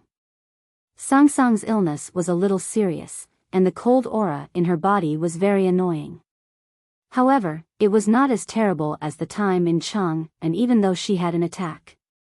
Maybe it was because of her successful cultivation of divine skill, or because she had been soaking in liquor for days. She just looked sick and listless, and she felt tired easily. Ning Ke scooped up another piece of meat, poked it with chopsticks, and then mixed it into the rice. Sang Sang took the bowl and ate it with great effort. After drinking half of the liquor today, she suddenly looked much more energetic. "Bear with it. We will reach the Lank Temple in about 4 days." In order to make a fire at night to keep warm, Ning Ke carried 2 large pieces of firewood and sat on the threshold. He lowered his head and chopped. He thought that although the black horse carriage was comfortable, it would inevitably be a little bumpy. If they met a good inn on the road, he should let Sang Sang rest more. Sang Sang lay on the monk bed with the quilt covering her lower body. She looked at Ning Ke, who was busy, and suddenly thought of the days many years ago. At that time, it was not her who cooked and chopped firewood at home, but him. Feeling her gaze, Ning Ke looked back into the room. He looked at the tired expression on her slightly tanned face and said seriously, "I don't know why the headmaster can't cure your illness, but I believe what he said. The elders in the Lank Temple can definitely cure you, so don't worry." Sang Sang softly nodded. After a moment of silence, Ning Ke said with a serious expression, "If anything happens in the Lank Temple, don't pay attention to it, especially the divine skill. You can't use it anymore. You just need to take care of your body." Sang Sang lowered her head in silence and did not respond softly for a long time. Ning Ke knew that this request did not mean anything to her. If he really encountered any danger, she would not care about her body. He could not help but shake his head speechlessly. Just like in the past 16 years, he could never win against his little handmaiden, no matter in any aspect. After resting for a while, Sang Sang felt a little better. She looked at the beautiful maple trees in the temple courtyard through the door, and her eyes revealed a happy expression. Since she was sick, Ning Ke had been paying attention to the slightest change in her expression. He looked at her eyes and felt slightly relieved. He helped her up from the bed and walked to the porch to look at the trees through the rain. The Red Lotus Temple was really dilapidated. Several temple walls had collapsed, and even the stone steps at the main door had not been leveled for many years. Ning Kei really stopped the horse carriage in the courtyard. At this time, the autumn rain was bleak and the red maple trees were like fire. The black horse carriage stopped under the maple trees. Ning Kei naturally thought of a poem and recited, "Stop and sit in the maple forest at night, the maple leaves are red." He was born early and came early. Many of his memories had long been blurred or even disappeared. There were only some very basic things that were hard to forget. He could not remember much of the poem, but he could not forget the content of the text. However, at this time, he and everyone in the world did not know that he had remembered the frost leaves as maple leaves. He did not finish the poem. Because he felt that Sang Sang's thin arm, which he was supporting, had become a little stiff. He looked at her worriedly, but did not see her frowning in pain. Instead, he saw a shy and slightly red face. Sang Sang lowered her head and murmured in a very soft voice, "We are not married yet." Ning Kei knew that the little girl had misunderstood the two words in the poem. He could not help but smile bitterly. Then he remembered that many years ago, there seemed to be a little boy in the classroom who used the two words in the poem to flirt with other little girls. He could not help but be slightly startled and felt as if it had been a lifetime ago. However, he did not understand that it was really a lifetime ago. After a moment, he woke up from this rare emotion. He reached out his hand and touched Sang Sang's face, saying, "What's the difference whether we are married or not? You and I can't be separated in this life." Sang Sang raised her head and softly said, "I am worried that there is a difference." Ning Kei was slightly surprised and asked, "What difference can there be?" Sang Sang whispered, "They all say, if we are really together, we will not like each other, at least not as much as before." Ning Kei said with slight annoyance, "Where did this come from?" "It's all because of that girl Xiao Qiao. She has nothing better to do than to instill these messy worldviews in you." Sang Sang looked at him and stubbornly asked, "But, will we not like each other?" Ning Kei's answer was very natural and without thinking, "Of course not." Sang Sang said, "But Xiao Qiao said, there are many girls in Chang and who are spoiled by their husbands before marriage. But after they are married, they will feel bored after 2 or 3 years." Ning Kei looked at her and said with a smile, "You have to understand. You have been married to the Ning family since you were born. It has been 16 years since then. Have I ever felt bored? Have you ever felt bored? Since you have not felt bored for so many years, then naturally, you will not feel bored in this life. Even if you do feel bored, you will only feel bored when you are together." Sang Sang blushed slightly and said, "Ning Kei, your words are getting better and better." Ning Kei asked with a smile, "Why don't you call me young master?" Sang Sang said, "You can't be young master when we are talking about love." Ning Kei said, "That makes sense." Sang Sang suddenly said, "But you still like other women." Ning Kei's body shook and he said, "Where? Your Highness? That is the budding of a young man's feelings. He has no sense of direction. If you look deeper, you can probably see the fantasies that all the poor boys in the world have for princesses. Sister Dewdrop? She is the teacher's dish. Don't be so disrespectful. But you said that you really want to touch and rub her. This is a matter of touch and desire. Are you saying that my touch is not good? Another one, another one. Where is the calligraphy addict? Ah, the wind is a little strong. Let's go back to the room first." The big black horse, who was originally taking shelter from the rain and practicing self-cultivation under the maple tree, woke up when Ning Kei and Sang Sang began to talk about certain topics. He pricked up his ears and stared at them with his eyes wide open, for fear of missing a word or missing Ning Kei's embarrassment. Seeing that Ning Kei was about to help Sang Sang into the room, the big black horse felt bored and scolded Ning Kei in his heart for being shameless. Suddenly, he faintly smelled a very faint smell in the autumn rain. He could not help but raise his head in confusion. Sang Sang looked at the temple gate in the rain and said, "Someone is coming." Ning Kei stood still for a moment and suddenly said, "Get on the carriage." The important luggage was all in the carriage, so there was no need for a coachman. Soon, they were ready to leave. The big black horse's mane was wet in the autumn rain, but it was not loose and stuck. It was like a sword stabbing everywhere. It was very irritable at this time, because it confirmed that the faint smell in the rain was the smell of blood. It had never smelled such a strong and extremely cold smell of blood, not even on the battlefield.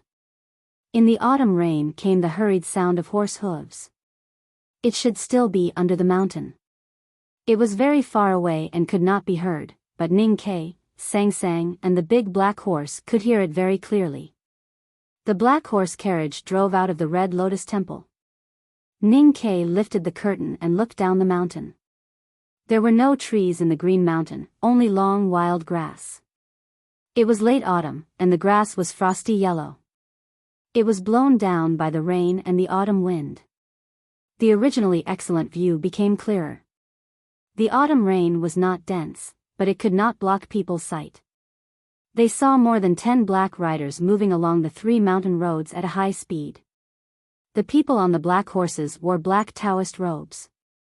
Their bodies were dark, as if the night had come to this world earlier than the day. It was full of chilling and gloomy atmosphere. These black riders were as fast as lightning.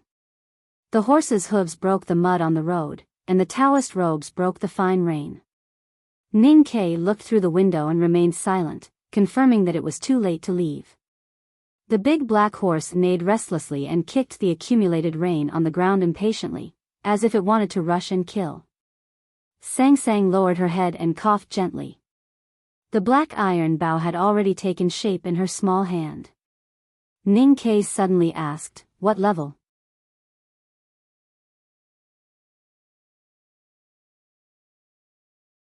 Chapter 526. Who would harm him? Who would dare to harm him? Ning Kai frowned as he thought of his conversation with Xian Zhilang at Moling Ferry, especially after Sang Sang confirmed the cultivation state of the Black Cavalry. In the unknown places like the academies back of the mountain, or the Jishou Abbey or the Xiankong Temple, the see-through realm was very common. Ning Kai had met many cultivators in the knowing destiny state. But in fact it was very difficult for ordinary cultivators to enter the see-through realm. The masters in the see-through realm in ordinary sects, even if they were not the sect masters, must be extremely important figures.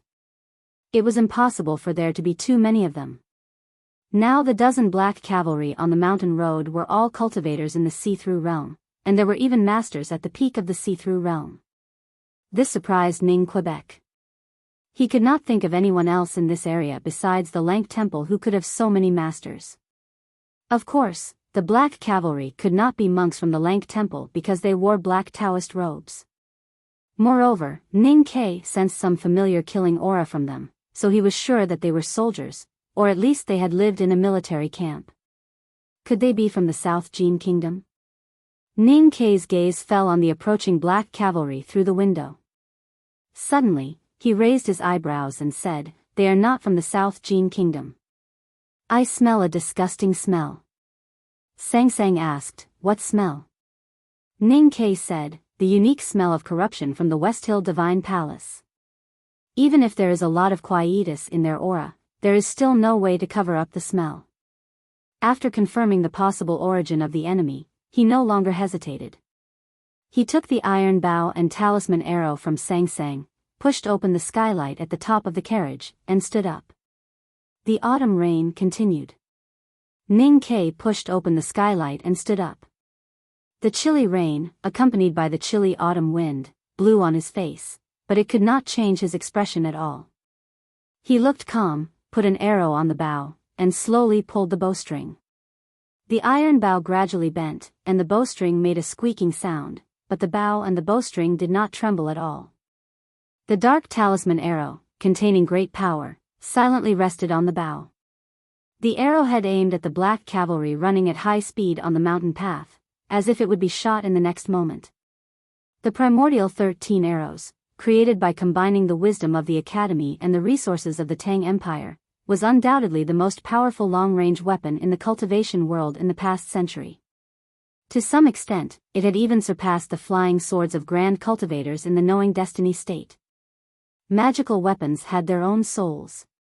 This iron bow and talisman arrow had once killed Long Qing and injured Yi Hongyu. It was also stained with Xiao's blood.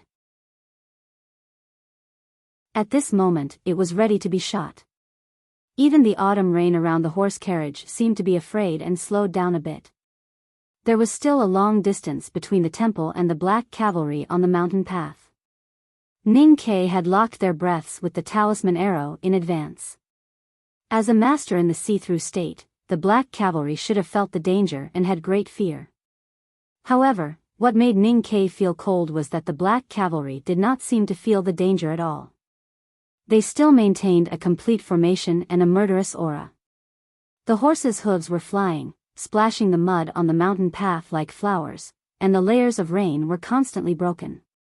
Only a truly cold and confident person could do this. The autumn rain gradually became heavier, and the curtain of rain gradually became thicker. The raindrops hit Ning Ke's face one by one, and fell on the dark and sharp arrowhead, but could not shake him and the Bao Mountain. After the skylight was pushed open, the autumn rain mixed with coldness seeped into the carriage. Before Ning Ke stood up, he used his feet to kick a quilt to cover Sang Sang. However, Sang Sang saw that he did not shoot the talisman arrow for a long time, and knew that something was wrong. She lifted the quilt and stood up. Out of the corner of his eye, Ning Ke looked at her pale little face and her haggard eyebrows. He slightly frowned and said, "Lie down. We'll talk when you can't hold on." He did not say that he did not need her in this battle, because he faintly felt that today's battle would be very dangerous. During the battle, even if it was a white lie, it would bring disaster to both of them. Sang Sang did not listen to him. She stood up with some difficulty, coughed softly, and squeezed past him. She stood out of the skylight and opened the big black umbrella with a swoosh. If she really couldn't hold on, then she should open the big black umbrella. The big black umbrella kept the autumn rain outside, and Sang Sang used her sleeves to wipe the rain off Ning Ke's face. This was not the warmth before the battle, but she would not let any small factor affect Ning Ke's battle. Bean-like water droplets kept falling on the thick surface of the black umbrella, making a puffing sound. Ning Ke's face was shrouded in the umbrella's shadow, and looked more and more solemn. After a period of time, more than a dozen black cavalrymen had galloped past the mountainside and would arrive at the temple in a moment. However, Ning Ke did not shoot the talisman arrow, because he faintly felt that there was something wrong. The other side seemed to be waiting for him to shoot. The black cavalrymen on the mountain road were very strong, but at this distance, even a master in the see-through realm could not avoid the primordial 13 arrows. Ning Ke had absolute confidence in this, so he was not afraid at all when Sang Sang confirmed the enemy's state. As a person from the academy who entered the human realm, no matter how humble he was, he knew that anyone who dared to kill him must have a full understanding of his fighting methods and style in advance. In other words, the black cavalrymen on the mountain road knew very well that once he shot the arrows, they would die. However, they seemed to be fearless, which could only mean that these black cavalrymen were courting death. It was such a difficult thing to cultivate to the see-through realm. Other than faith and true love, what else was worth courting death for? Ning Ke pondered silently.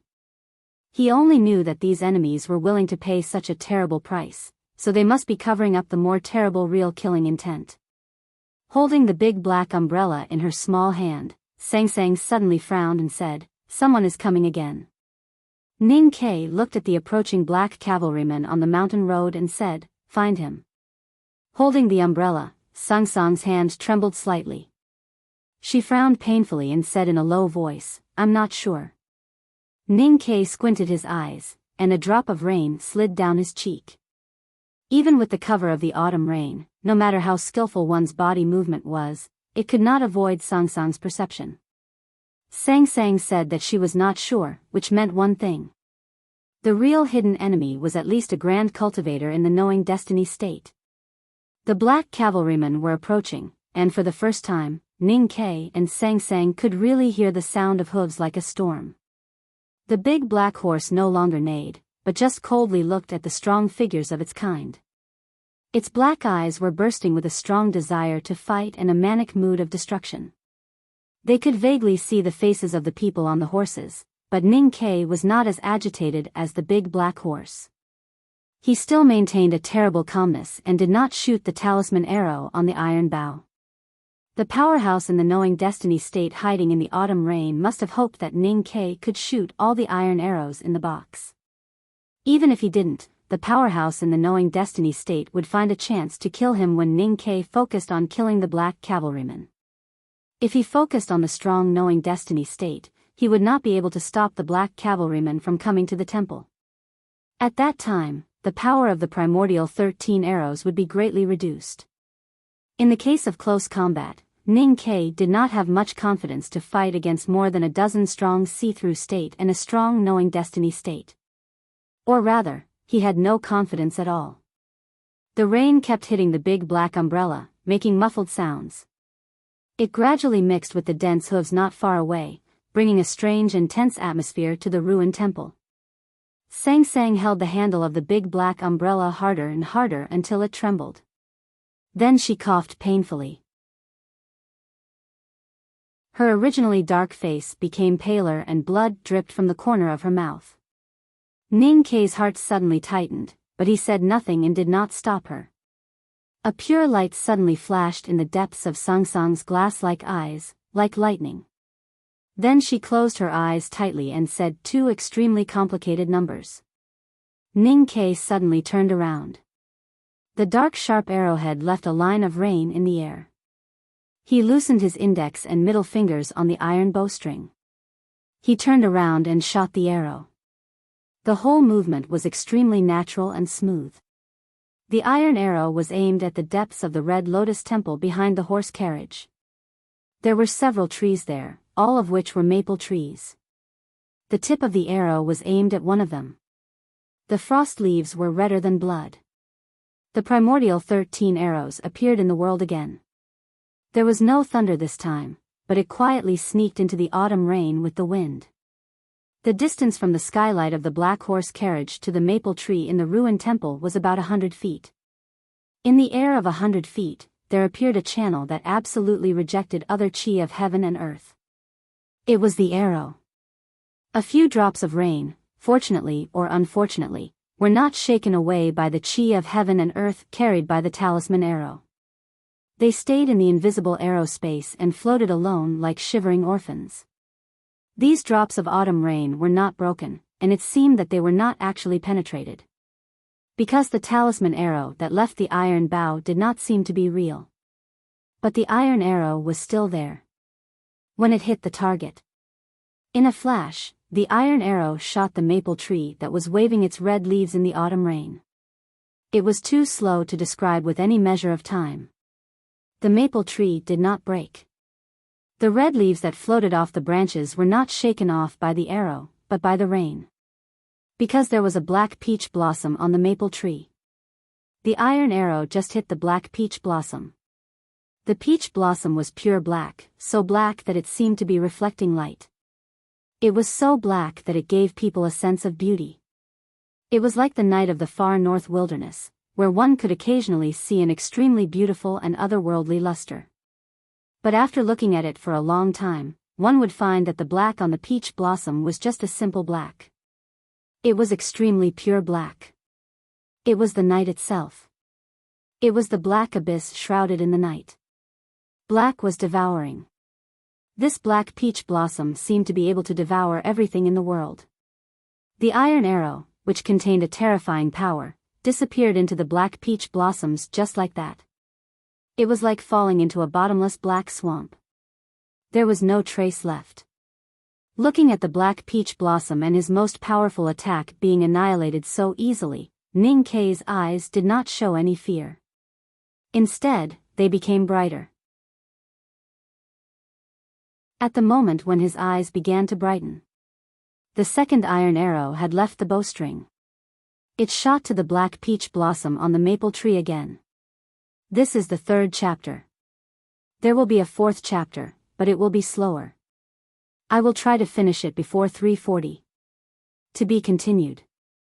If you like this work, please come to Chidian.com to vote for me. Your support is my greatest motivation.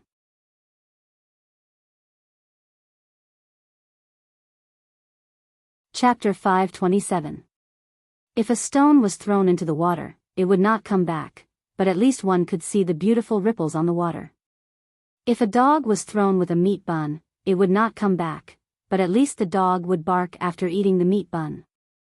However, the first iron arrow that Ning Ke shot did not have any reaction after entering the black peach blossom. It had been prepared for a long time, and it could even be said to be the most powerful attack to kill. But the enemy easily dissolved it. If it was an ordinary person, he might feel desperate upon seeing such a scene. Ning Ke did not have such a feeling. The powerhouse in the knowing destiny state had been hiding in the dark, trying to distract his attention with the dozens of black cavalries on the mountain road, or to consume the iron arrows in his box. This meant that the person was afraid of the primordial 13 arrows. In this case, this arrow must have been effective. In addition to the rational analysis, what made him still confident was the distinct characteristics of the academy, and the pride and confidence that the longer he stayed with the headmaster of the academy, the more unshakable he became. The primordial 13 arrows were the collective wisdom of the academy. Ning Ke firmly believed that no one in the world could ignore its power. Even super powerhouses like the Sage of Sword, Lu Bai, the great divine priest of West Hill, or second brother could not quietly dissolve the iron arrow. In the spring 2 years ago, the talisman arrow was just made. Ning Ke shot it for the first time, and second brother waved his sleeves to block it. His sleeves were almost torn by the iron arrow. Even if the person hiding behind the maple tree was a powerhouse in the knowing destiny state, he was nothing compared to second brother. How could he dissolve the iron arrow so easily? The black peach blossom on the maple tree seemed to swallow the iron arrow like an endless abyss. It did not seem to be affected at all. But Ning Ke was sure that the opponent must have paid the price and been hurt. But he could not see it, but it did not mean that it did not exist.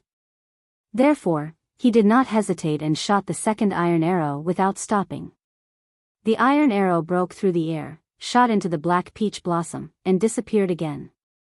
The trunk of the maple tree, which was wet by the autumn rain, trembled a little. Other than that, there was no other change. Ning Ke looked calm, without fear or despair in his eyes. He shot the third iron arrow. The iron arrow disappeared in the black peach blossom again. This time, the wet maple tree shook more violently. Pieces of red leaves fell from the branches and fell to the ground with the autumn wind. Ning Ke shot another arrow. The black peach blossom finally changed. The shapeless black petals condensed from the pure aura of heaven and earth trembled, and the edges of the petals showed signs of withering, as if they were going to fall off together with the red leaves. Ning Ke shot the fifth iron arrow. The sharp arrowhead pierced into one of the petals of the black peach blossom. This time, it finally hit its body. An extremely deep crack appeared on one of the petals of the black peach blossom. A loud bang resounded. The black peach blossoms disappeared without a trace. The hard maple tree bore the remaining power of the iron arrow head-on. How could it withstand it? In an instant, a huge hole was blasted in the tree, and with a cracking sound, it was snapped in two. The dense red leaves of the maple tree were shattered into countless shreds by the aura of the arrow. They scattered into the air in the courtyard of the temple, and then were splashed onto the ground by the dense autumn rain. The shreds of maple leaves dyed the autumn rain blood and fell on the ground, on the broken maple tree, on the man behind the maple tree, and on the silver mask on his face. The silver mask covered half of the young man's face. Only half of his face was exposed, but it could still be imagined that he was handsome. However, at this time, his body was stained with blood like rain, and he looked a little miserable. Looking at the man behind the maple tree, Ning Ke and Sang Sang couldn't help showing a shocked expression. In the house by the Yanming Lake, Yi Hongyu had mentioned once intentionally or unintentionally that this man might still be alive. But they did not pay attention to it, because even if he was still alive, he must have been disabled. However, this man was actually still alive, and he was even more powerful than before. "I can't believe you are still alive." Ning Ke looked at the young man in black Taoist robe in the autumn rain. He could not help but be a little absent-minded as he thought of the continuous fights and hatred with this man over the years. The half of Long Qing's face outside the silver mask was extremely pale, almost without a trace of blood, as if he had not seen the sun for a long time. A very thin trace of blood slowly flowed from the corner of his mouth. Ning Ke did not hesitate and fiercely shot 5 primordial 13 arrows consecutively, and finally left an indelible mark on his natal peach blossom. Of course, he was also seriously injured. Long Qing had encountered many adventures, entered the knowing destiny state, defeated many heads of cultivation sects in the world, and strengthened his psyche power with the gray eye skill. At this time, there was no doubt that he was at his best stage. He was confident that he could defeat Ning Ke, but he did not expect that he would be injured as soon as they met. He did not expect that Ning Ke would ignore the threat of more than a dozen black cavalrymen and fight with him as if he was gambling with his life. In addition, there was a more important reason. After entering the knowing destiny state, one could really understand the real law of the flow of the aura of heaven and earth.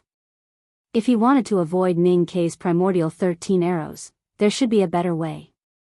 Just like Yi Hongyu, who entered the knowing destiny state on the snow cliff, although she might also be embarrassed, she should be less injured. But Long Qing did not want to hide. The first half of his life was destroyed by an iron arrow. Now that he was reborn, he seemed to be unparalleled in the world. However, the horrible power of the primordial 13 arrows was still a shadow in his Taoist heart. If he could not defeat the primordial 13 arrows, he could not really erase the shadow, and he could not really feel the power of pride. This kind of emotion was so strong, and this kind of desire was so unstoppable that he couldn't restrain his impulse. He wanted to try and see if he could block that iron arrow head-on. He did, and he did block it. Long Qing felt an extremely spicy breath reverberating in his chest, and even his eyes became sore. He looked at Ning Ke on the horse carriage and was about to say something, but his expression suddenly changed. When he saw Long Qing reappear in front of him, Ning Ke was indeed a little absent-minded. If he had time to sigh, he might have many complicated emotions. But he was a professional soldier, a standard fighter, and a woodcutter by the Zhuzhu Lake. Before he was sure that he had killed or completely defeated a powerful enemy, he did not allow himself to have any time to sigh. He thought that it was suicide to be sad at this time. Did they have to bow to each other, ask each other about what happened after they parted, ask about each other's well-being, and reminisce about the past before fighting? Ning Ke and Yi Hongyu both looked down on such idiots. In their eyes, Prince Long Qing and many powerful cultivators were all idiots. Since they were idiots, why should they live? Just when Prince Long Qing was feeling emotional, touched, sad, and sentimental, and was about to say something to Ning Ke to show his pride and strength, just when his eyes were sore and his lips were about to separate, Ning Ke once again pulled the bow and arrow before he could say a word. His action of pulling the bowstring was so natural, and even showed a natural aura, which made people unprepared and alert in advance, and made people feel that it was inevitable. Long Qing's face became paler, and his black Taoist robe, which had been soaked by the autumn rain, suddenly floated up. He seemed to melt into the autumn scenery in the temple garden. Obviously, one could see where he was, but it always gave people a feeling that when the iron arrow came, he would not be there. With a deep understanding of the circulation of the aura of heaven and earth, one could integrate oneself with nature, and use the power of nature to fight. This was the real meaning of the knowing destiny state. The blood-colored fragments floated in the wind, as if covering Long Qing's body without a trace. Ning Ke looked calm, without a trace of uneasiness. Holding the big black umbrella, Sang Sang looked at the erratic figure of Prince Long Qing in the courtyard of the temple, and gave him a direction. Ning Ke loosened the bowstring, and the arrow shot out. The distance between the inside and outside of the temple was not far. The maple tree had been destroyed, and the autumn rain had stopped, and the black peach blossoms had faded. This iron arrow perfectly released all the power of the primordial 13 arrows. The air in the temple fluctuated, and the chi of heaven and earth suddenly became chaotic. Several invisible black peach blossoms appeared from nothingness, and with a thought, they blocked in front of Long Qing. These black peach blossoms were rather small and not his natal peach blossoms. Instead, they were his ultimate defensive skill. Back in the wasteland, it was these peach blossoms that allowed him to avoid a crushing defeat in front of Tang Xiaotong's unreasonable blood saber. Now that Long Qing had entered the knowing destiny state, the defense of these peach blossoms was even more amazing. They contained extremely rich and pure chi of heaven and earth, and attached with a frightening sense of silence. However, after all, they were not natal peach blossoms. The peach blossoms bloomed. The arrow arrived. The peach blossoms fell one after another. The black petals broke, and then turned into green smoke, disappearing in the autumn rain. The iron arrow moved forward, and came in front of Long Qing. Long Qing's face showed a shocked expression, and then it all turned into coldness and cruelty. Coldness and cruelty to others and himself. He used his chest to meet the iron arrow. There was a puff. The iron arrow pierced through the black Taoist robe. It shot through Long Qing's body. It shot through the broken back wall of the temple. Then it shot into the rain, and no one knew where it flew. There was a hole in Long Qing's chest. Standing in front of him, one could see the scenery behind him. It was not beautiful, but very scary. Anyone who had a hole in his body that could see the scenery should not be alive. Long Qing was still alive, because the hole in his chest was not pierced at this time, but a long time ago, on the snow cliff, when Ning Ke shot through it from dozens of miles away. Since then, the hole had always been there. Today's iron arrow had flown through the arrow hole from back then. So he did not die. However, the strong aura attached to the iron arrow still tore the internal organs in the hole. Long Qing bent over and coughed violently. Every time he coughed, there was blood. Ning Ke had already taken out the 7th iron arrow, and was pulling the bow. His fingers on the bowstring were no longer stable, and slightly trembled. He knew that this was the best chance. It might also be his last chance today. Long Qing suddenly raised his head. His eyes were indifferent. Deep in the indifference was the wild fire of hatred. This is the 4th chapter, and I will definitely continue to write it. At this time, I will go and lie down for 2 or 3 hours. Recently, my biological clock has been very good, and I am sleepy. I will get up after 6 o'clock. Don't worry that I can't get up. I have something on my mind. I will start writing after breakfast. I will try to finish this large plot before evening, and try to make everyone happy. To be continued. If you like this work, please come to Chidian.com to vote for me. Your support is my greatest motivation.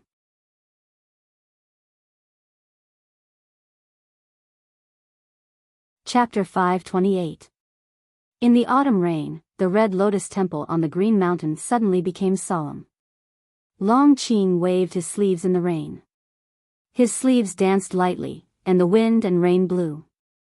This flick contained his absolute fury. This anger came from the arrow hole in his chest, the years of humiliation, pain, and despair. It was also because of the huge gap between the beginning of today's battle and his imagination. In his imagination, he was gifted with unique skills, inherited the amazing cultivation of the half-man Taoist, and had entered the knowing destiny state with the help of the heavenly power pill. Moreover, he was far from an ordinary knowing destiny state cultivator. Today, when he returned to the world, he should walk out and defeat Ning Ke easily, making this enemy who had brought him endless darkness fall into despair. However, who would have thought that from the beginning of the battle, he had always been at a disadvantage? To be exact, he had been in a passive and humble position, without any chance to fight back. His domineering cultivation of the knowing destiny state had not been shown at all, and he had been seriously injured.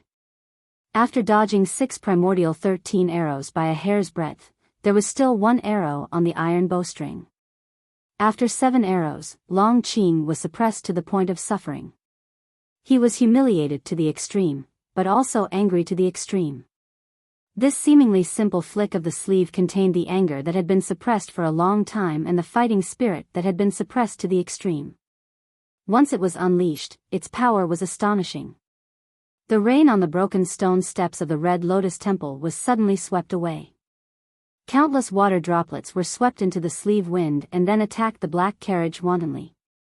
The majestic and violent chi of heaven and earth, mixed with the rain, seemed to be no slower than the primordial 13 arrows. Every drop of rain seemed to have become a feather arrow or a hard stone.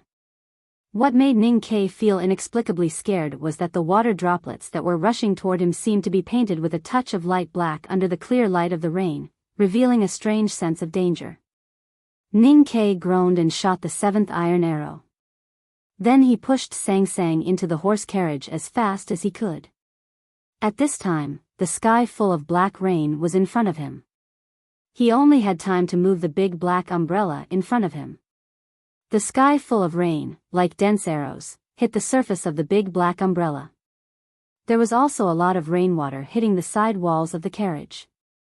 The black carriage trembled violently as if it could flip over at any time. It looked like a small boat in the middle of the ocean, looking extremely frail and pitiful. The black rain was so dense that the big black umbrella could not completely block it no matter how big it was. Ning Kai did not notice that a few drops of rain floated into the carriage through the gap and fell on Sang Sang. He gripped the handle of the umbrella tightly, the joints of his right hand slightly pale, and blood dripped from the corner of his mouth. It had nothing to do with the black rain. It was because he had forcefully shot the 7th iron arrow.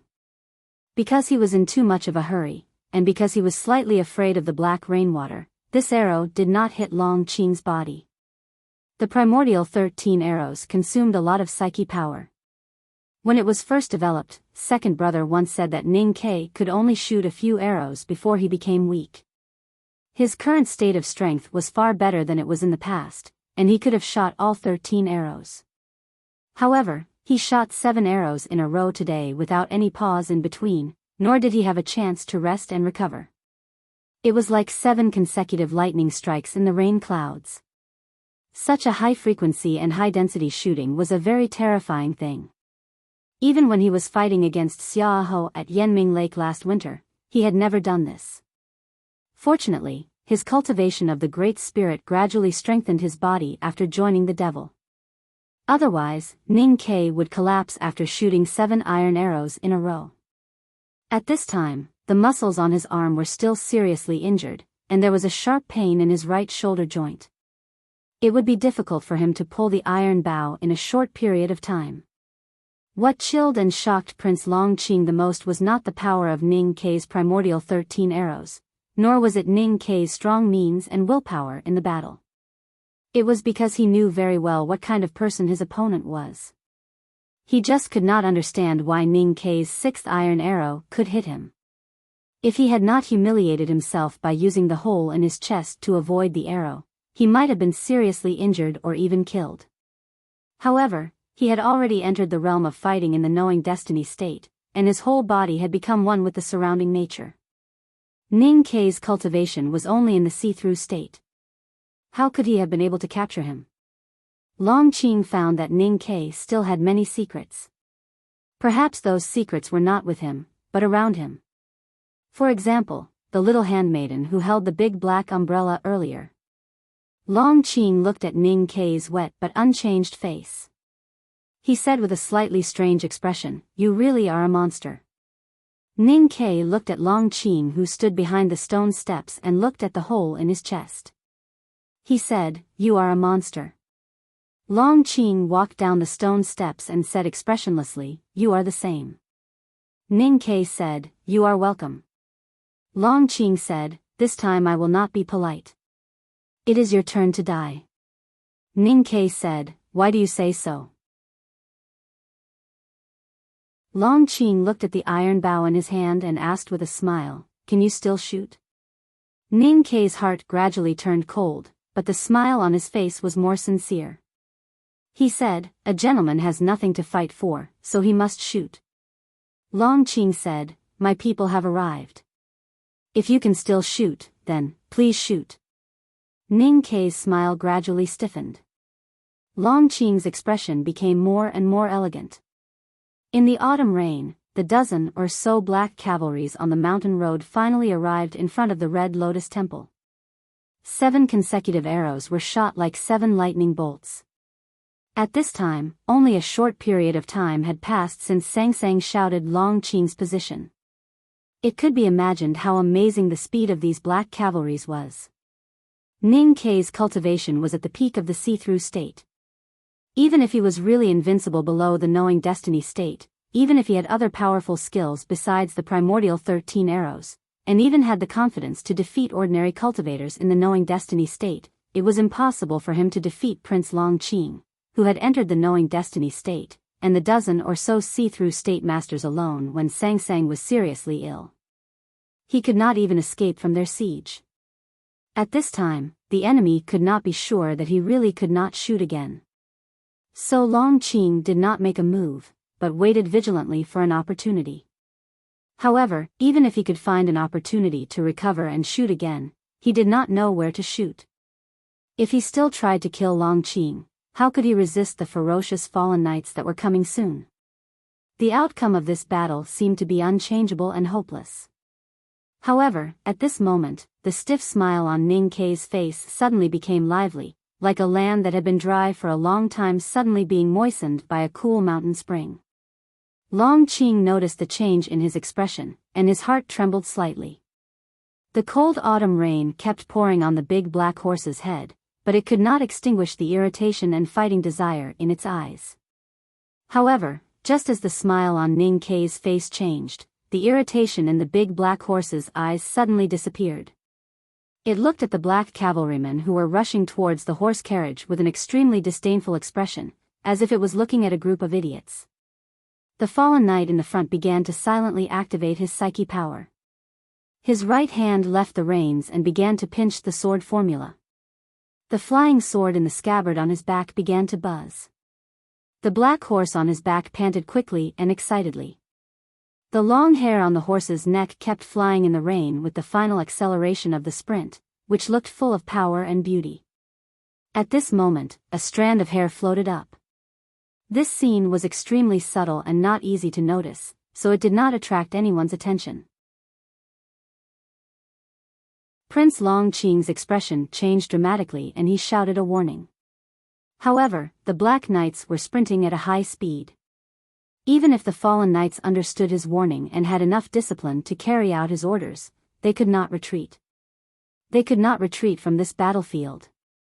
This was the battlefield that Ning Kei had arranged. The black horse that was sprinting at the front stepped heavily into the muddy ground and was the first to rush up the Qingling Hill. But it could not continue because its hooves were broken.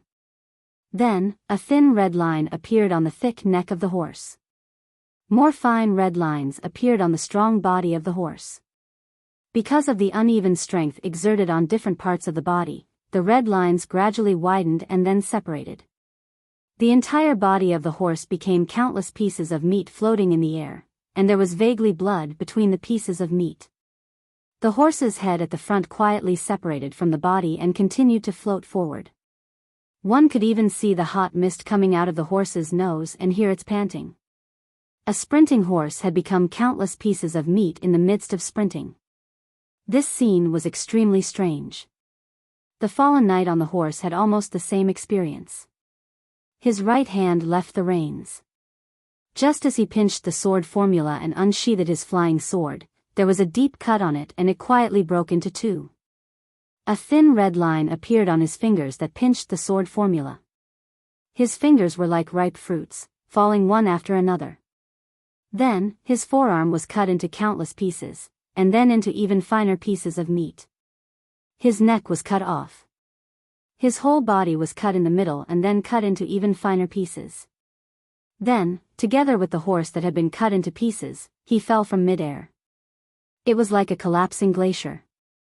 Just a moment ago, it was a master in the see-through realm and a handsome warhorse. The next moment, it became 2 piles of meat on the Qingling hill. Hearing Prince Long Qing's warning, Zmo, as the strongest among the fallen knights, was the first to react. He felt the strange and horrible aura in the autumn rain. He almost instinctively pulled the reins again and forcibly stopped the warhorse at the cost of suffocation. The horse let out a long and painful neigh and stood up like a human, but its body continued to move forward uncontrollably. Zmo let out a muffled groan and flew off the horse's back, falling heavily on the wet muddy ground. Then, both of his feet stepped on the muddy ground and he desperately retreated backwards. Looking at the autumn rain in front of him, his pale face revealed a look of horror. I slept for more than 2 hours, got up at 6:30, ate, and rode until now. I'm so sleepy. I'll write the next chapter and try to finish it before 12:30. To be continued. If you like this work, please come to Chidian.com to vote for me. Your support is my greatest motivation.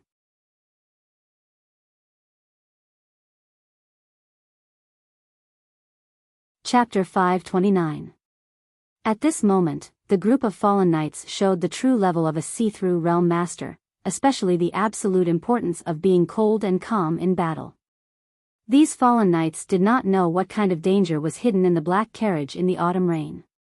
But when Long Qing's warning sounded, everyone except the knight who rushed at the front made the quickest and most correct reaction, just like Zmo. They abandoned their horses and crawled on the wet ground. They grabbed the ground with their hands and kicked their legs, desperately running away from the black carriage. They seemed to be able to do anything as long as they could put some distance between themselves and the black carriage. Even so, these fallen knights did not completely avoid the damage. Several horses that were running too fast rushed into the autumn rain and were cut into pieces by the invisible force in the rain. Some of the knights' boots were shredded by invisible lines, while others had their entire calves cut off. The cut was smooth, as if there were white eyes in a red circle, which made them look even more disgusting. Miserable howls resounded in the autumn rain. Those invisible lines in the air seemed to have a mind of their own as they chased after and cut through everything.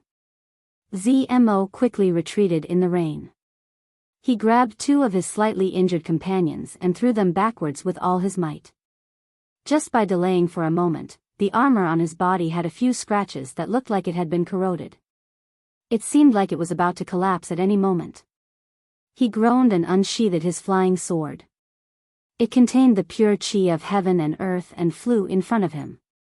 Light and shadow flashed, colliding with the invisible cutting force in the rain many times. The bright flying sword dimmed at a speed visible to the naked eye. It was very serious for a cultivator to have his natal flying sword dimmed and damaged. However, Zmo could not care so much at this time. He used the time gained by his natal sword to retreat at a high speed. He did not know how far he had retreated, but he successfully left the black carriage and the dangerous autumn rain. Then he hurriedly called his flying sword back.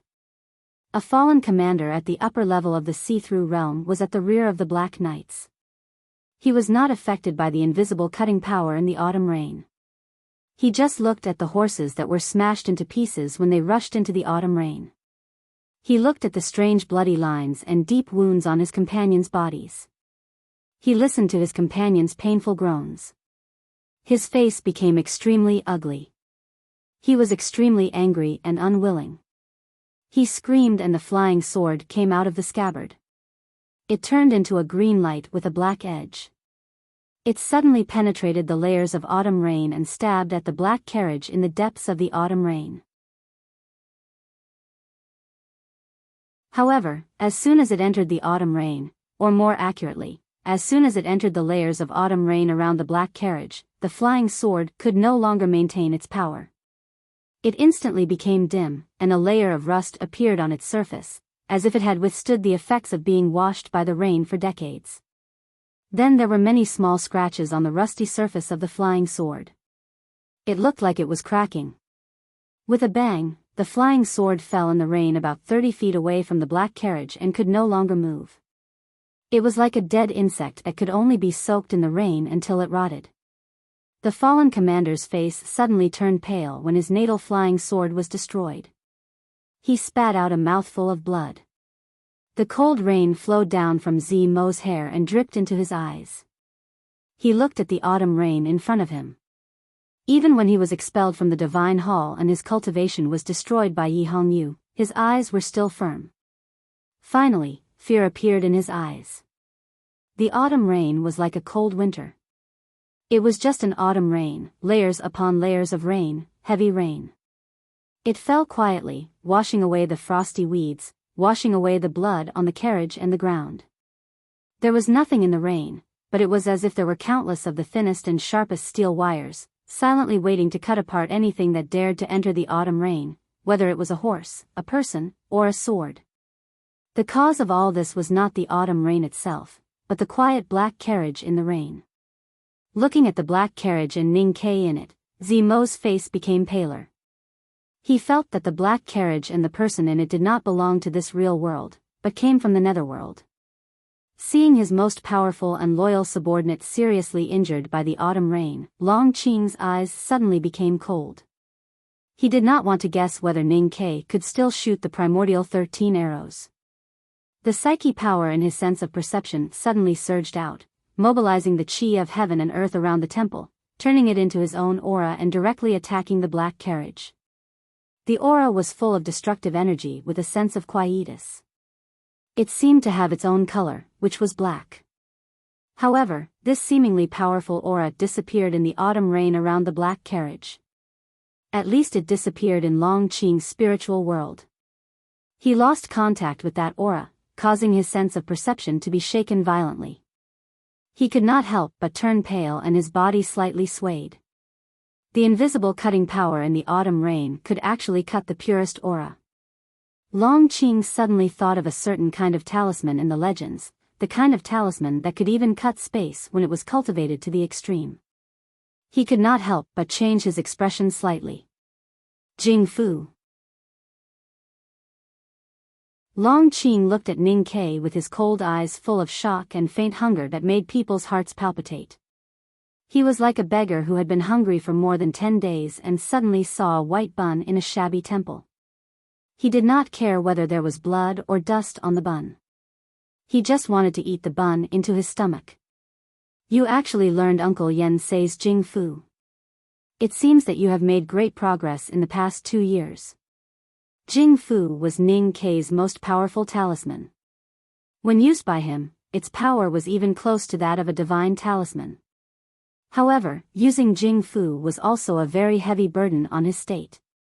At this time, his face seemed to be even paler than Long Qing's. He forced a smile and said, "I don't know where you have been hiding in the past 2 years. Maybe you have been locked in the dark prison. Maybe you have encountered some adventure. Anyway, you have been away from this world for too long, so you are a little behind the times. You don't know my current legend. I can forgive your ignorance." Long Qing said indifferently, "However, the battle has just begun, and you have already revealed your most powerful trump card. I am very curious about what made you make such an unwise choice. Did I give you too much pressure? I thought that disciples of the academy were already the most narcissistic people in the world. I did not expect to see you again today. However, your question is really stupid. Even a tiger should use all its strength to fight a rabbit. Since it is a battle, of course, you should use the most powerful means from the beginning. This is the truth that even those girls who only know how to write in a daze understand." The girls in Ning Kai's words naturally referred to the calligraphy addict, Mo Shanshan. When they were traveling in the wilderness, he had taught her the fighting attitude of a tiger fighting a rabbit. Being ridiculed as an idiot by Ning Kai, Long Qing was not angry. He looked at him and asked calmly, "What should we do next?" Ning Kai said, "If you don't want to fight anymore, you can leave first." "I have no objection." Long Qing smiled and said, "You must die today." Ning Kai looked at the autumn rain and said, "You can try to kill me." Long Qing also looked at the autumn rain and felt the looming sharp talisman intent in the rain. His smile was a little indifferent and a little cynical. Jing Fu was indeed powerful and horrifying. Even he could not crack it, However, the biggest feature or weakness of talisman Taoism was that it could not maintain the power of talisman forever. As time went by, with the wind, snow, rain, dew, frost, and snow and nature, it would gradually fade until it finally disappeared. Long Qing put his right hand behind his back and pointed at the cold autumn rain with his left hand. He said with a smile, "When the rain stops, the talisman disappears, and the blue sky reappears. It will be the time of your death." Ning Ke did not say anything. This made Long Qing feel a little dissatisfied. He seriously repeated, "You can't escape today." Ning Ke said, "Since I knew that the person who came was you, I never thought of escaping." Long Qing was slightly stunned and asked, "Why? Do you think there will be a fateful battle between us?" Ning Ke said with a slight mockery, "I really don't know what you saw growing up in the palace of the Yen Kingdom. How can there be so many fates in the world? The reason why I don't escape, of course, is because there is no need to escape. Don't forget, you are my defeated opponent. You have never defeated me." "I see." Long Qing sighed with some mixed emotions and smiled with some pain and sadness. He said, "Can you still be my opponent now?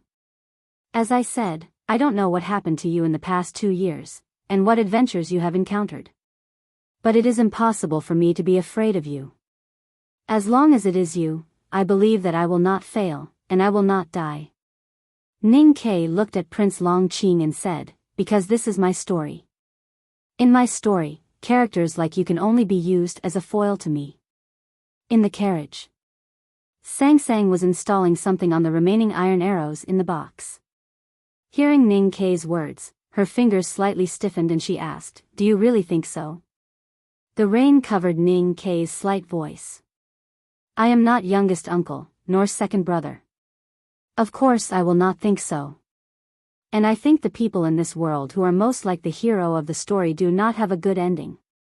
"Then why do you say so?" "Because I don't like him. So even if I can't beat him, I want to disgust him to death." Ning Ke glanced at Sang Sang and said, "You know why I don't like him?" Sang Sang was a little ashamed and explained, "I don't like him now. And at that time, I just thought he was good-looking and wanted to look at him more." Ning Ke said coldly, "At least I used to like him. Even if it was his face, it was still like." The autumn rain was cold and the talisman was fierce. The blood gradually faded and the howling became lower. The atmosphere in front of the Red Lotus Temple was still tense and even suffocating. However, at this time, Ning Ke and Sang Sang were still in the mood to hide in the black horse carriage and whisper about the old scores. Long Qing was silent. At this time, Jing Fu landed in the autumn rain beside the black horse carriage. He and the fallen knights could not get close, but Ning Ke could not take the opportunity to escape. No matter how powerful the talisman was, it would eventually disappear. Long Qing understood that Ning Ke was trying to delay time and recover as soon as possible. So after a little thought, he sat down on the wet stone steps, closed his eyes and began to meditate to heal his internal injuries. This was a moment of peace in the battle. This was a temporary break in the autumn rain. Continue after lunch. I started last night and slept for more than 2 hours. This is the 6th chapter. Let's see how much I can write in total. It's a pleasure of self-torture. I am S&M. Please continue to support the monthly votes. Thank you. To be continued. If you like this work, please come to Chidien.com to vote for me. Your support is my greatest motivation.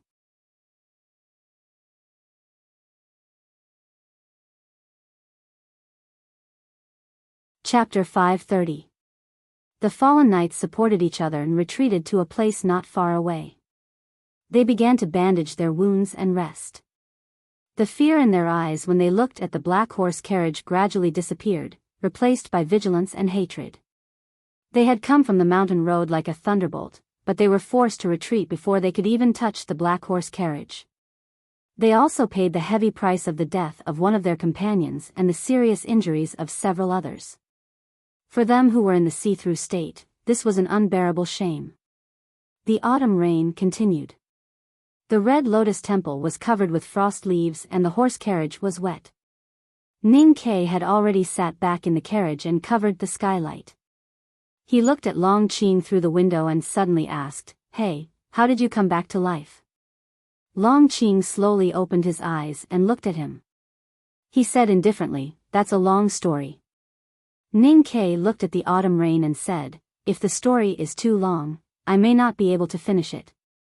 Only when the well talisman still existed could one tell the story and listen to the story. Once the well talisman disappeared, the person who told the story and listened to the story would return to their original identity, the sworn enemy." The well talisman in the autumn rain was no longer so horrible at this moment. Instead, it brought a temporary peace or balance to the meeting place. I wore a mask, but you could recognize me at a glance and were so interested in my story. In those years, there was a legend in the cultivation world that you and I were destined to be enemies for life.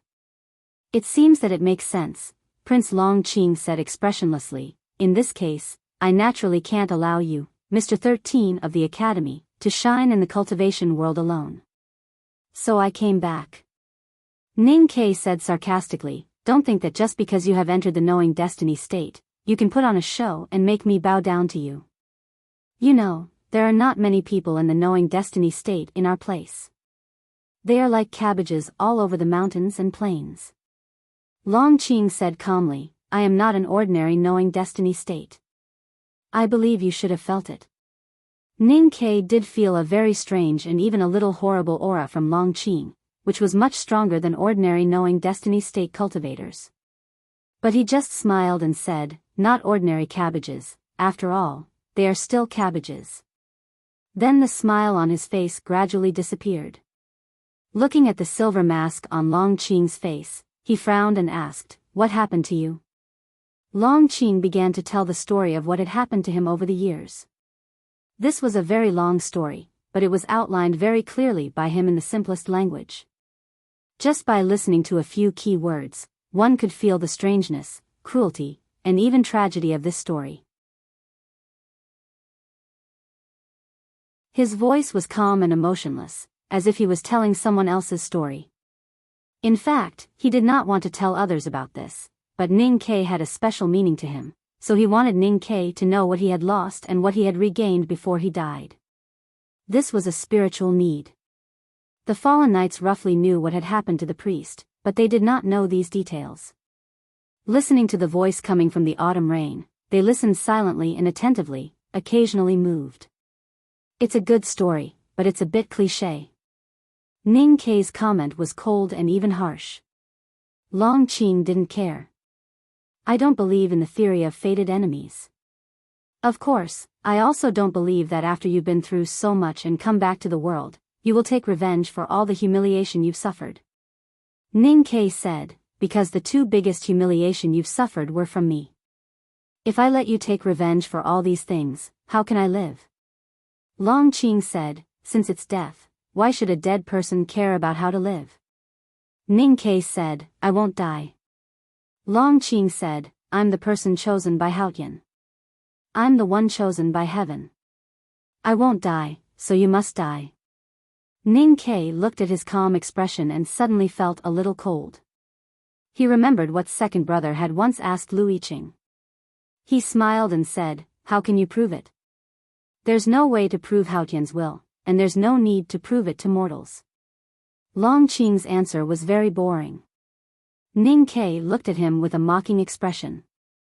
Long Qing said, "I've taken the heavenly power pill." "Is this proof? Is the heavenly power pill rare?" Ning Ke asked. Long Qing nodded very seriously. Ning Ke looked at him and laughed, saying, "I've taken it a few years ago." His smile was very mean. His voice was very cold. "I can also tell you that Shin Pippi has a lot of heavenly power pills in his hands. If we want, we can eat them like fried beans." "What does this prove? That we are the illegitimate children of Haotian?" Long Qing could not help changing his expression, even though he knew that there must be something wrong with this sentence. Presently, his state of mind was calm like water and cold like ice. It was even to the extent that he was on the verge of the emotionless and senseless Grand Supreme realm.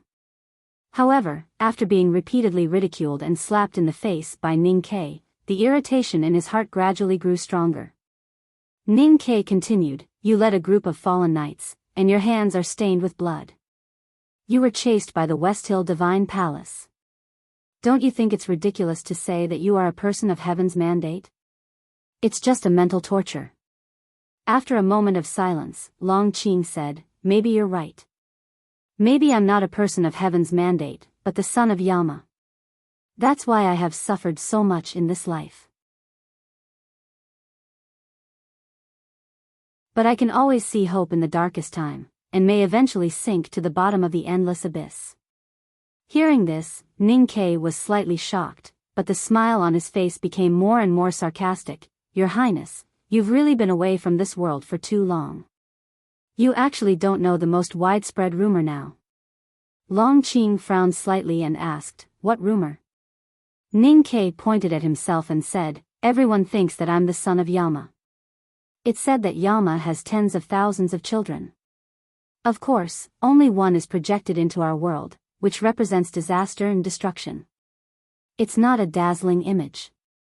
Ning Ke looked at him and said, "But you even want to compete with me for such a title? Your Highness, you are too competitive and too arrogant.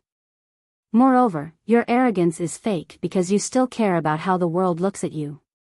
Back then, you lost to me repeatedly and suffered humiliation and the cold eyes of the world. Therefore, the reason you reappeared in the world this time is not only to kill me, but also to regain the respect of the world. If you don't get respect, you don't even hesitate to let the world fear you because these strong emotions are the spiritual pillars that support you to live until now. In order to achieve this goal, you need a shocking background. Unfortunately, even if you can kill me, you can't surpass me in this aspect because my teacher is the headmaster of the academy. Even if you are accepted as a disciple by the Abbey Dean of the Jishou Abbey, you are still inferior to me because your teacher will never be able to defeat my teacher. In order to restore your confidence and seriously damaged glory, in order to regain the respect of the world, you hungrily make yourself stronger and stronger.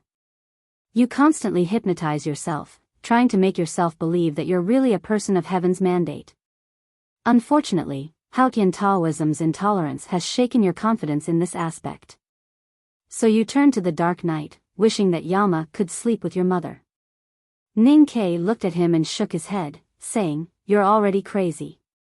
Long Qing said, "How can a dying man be qualified to judge me?" Ning Ke said, "I may not be qualified, but what about the headmaster of the academy?" Long Qing was silent. Ning Ke said, "When you and I climbed the mountain together and participated in the examination for the second floor of the academy, what words did you see on the wooden door?" Long Qing narrowed his eyes slightly. Of course, he remembered the 4 words written on the stone, but he didn't want to remember them. Ning Ke said, "A gentleman doesn't fight. This is the headmaster of the academy's reminder or warning to you. If you always want to fight with others, how can you not lose? If you always want to fight with heaven, how can heaven tolerate you?" Long Qing looked into his eyes and asked, "If heaven can't tolerate you, will you fight or not?" Ning Ke said, "I will fight when it's time to fight." Long Qing said, "Then why can't I fight?" Ning Ke said matter-of-factly, "How can you be compared with me? Don't always think about fighting with me. You can't possibly win against me. The more you fight, the worse you will lose." Long Qing smiled calmly and indifferently.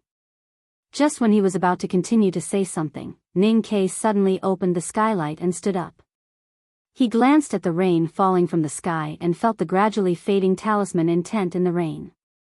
He said, "Don't talk so much nonsense." Long Qing frowned slightly and wondered who was talking nonsense. In the carriage, Sang Sang put the modified small iron cylinder on the remaining 5 iron arrows in the box. She silently thought that her young master was indeed the most talkative person in the world. Long Qing raised his hand and pointed to the depths of the autumn rain. He said, "Your Jing Fu is still there. Ning Ke held the iron bow with his left hand and said, "Idiot, since it's my Jing Fu, how can it work on me?" Long Qing smiled and said, "Then why haven't you moved?" Ning Ke said, "Because I need to rest, or I really can't pull the bow." Long Qing asked, "Have you rested well?" Ning Ke said, "I feel refreshed, full of energy and full of energy." Long Qing said, "You don't need to talk when you rest. With the Jing Fu, you don't need to talk to stall for time. Why did you talk so much before, and it seemed to be from your heart?" "Of course, those words are from my heart." Ning Ke reached out to take the iron arrow from Sang Sang. He looked at Long Qing and said, "I am going to kill you, and I sincerely hope that your last time in this world is also very unpleasant." Long Qing's face was slightly cold. Ning Ke pulled the bow and arrow. Without any nonsense, he shot an arrow at him. Long Qing knew his shameless and cold-blooded fighting style very well. He seemed to be talking calmly, but in fact, he had been silently preparing for the next battle. The seemingly unexpected arrow had long been expected by him. He was fully prepared, and even calmer than when he took Ning Ke's iron arrow before he was injured. He flicked his sleeves, and the chi of heaven and earth in front of the ruined temple was in chaos, and the peach blossom reappeared. The black peach blossom seemed to receive the arrow effortlessly. Long Qing's figure blended into the autumn rain, and like a ghost, he swept past the arrow. Then, it was a terrifying counterattack from a powerhouse in the knowing destiny state. However, at this moment, the iron arrow that pierced the black peach blossom exploded. When I wrote the last few sentences, I suddenly thought of a chapter in The Vermilion Bird. It was many years ago. I like this kind of feeling very much. It is scattered and free. If you also like it, please continue to vote for me. I will continue to write, and I plan to finish this part of the plot. I really don't know when I will finish it. While I am not dizzy, I should speed up and try to finish the next chapter before 4 o'clock. To be continued. If you like this work, you are welcome to vote for me and vote for me. Your support is my biggest motivation.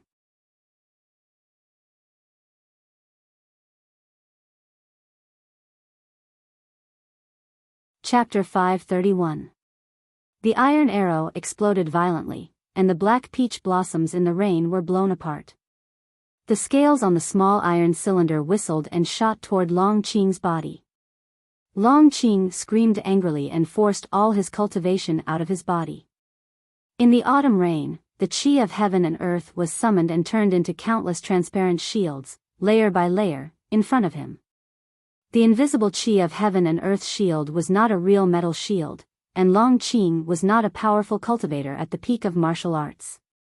Although the whistling metal pieces were weakened by the chi of heaven and earth's shield, they still cut his black Taoist robe into pieces, and blood flowed from the tiny wounds.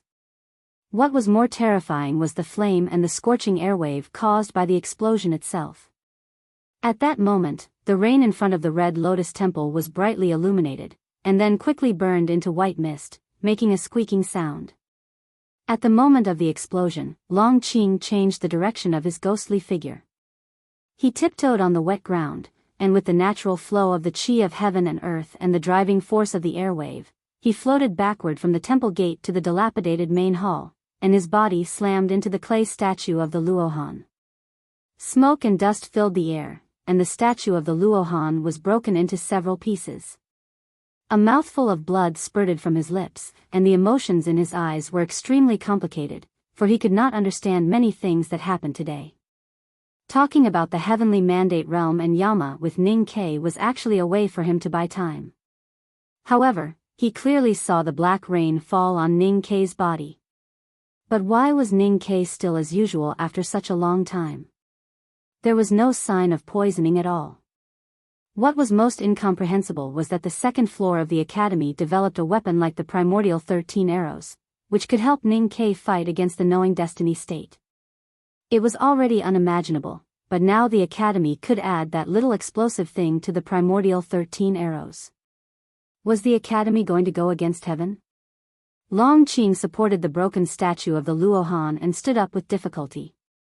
He looked at the looming black horse carriage outside the temple with hatred, and let out a very cold scream. However, the next moment, his scream suddenly stopped. Because the second iron arrow had arrived. Then there was another explosion. Then came the third arrow, and the fourth arrow. Explosions occurred one after another. The walls and beams of the temple collapsed, and the statues of the arhats turned into powder. The flames ignited the dirty yellow curtains and the fallen wooden beams. Suddenly, the fire rose to the sky. The entire Red Lotus Temple was ablaze, illuminating the somewhat gloomy world in the autumn rain. A pained howl like that of a wild beast suddenly resounded out from within the burning temple. The howl was filled with rage, ruthlessness, resentment, slaughter, and various other negative emotions, and it caused others to have the urge to cover their ears. Sparks flew and were extinguished by the autumn rain. Long Qing walked out. His body was charred all over and he looked extremely miserable. The blood that flowed out of his wounds was evaporated by the scorching heat waves, giving off a foul stench. The silver mask on his face had disappeared, revealing half of his face that was originally covered. That half of her face was red and swollen like a peach. It was not an old wound, but a new one.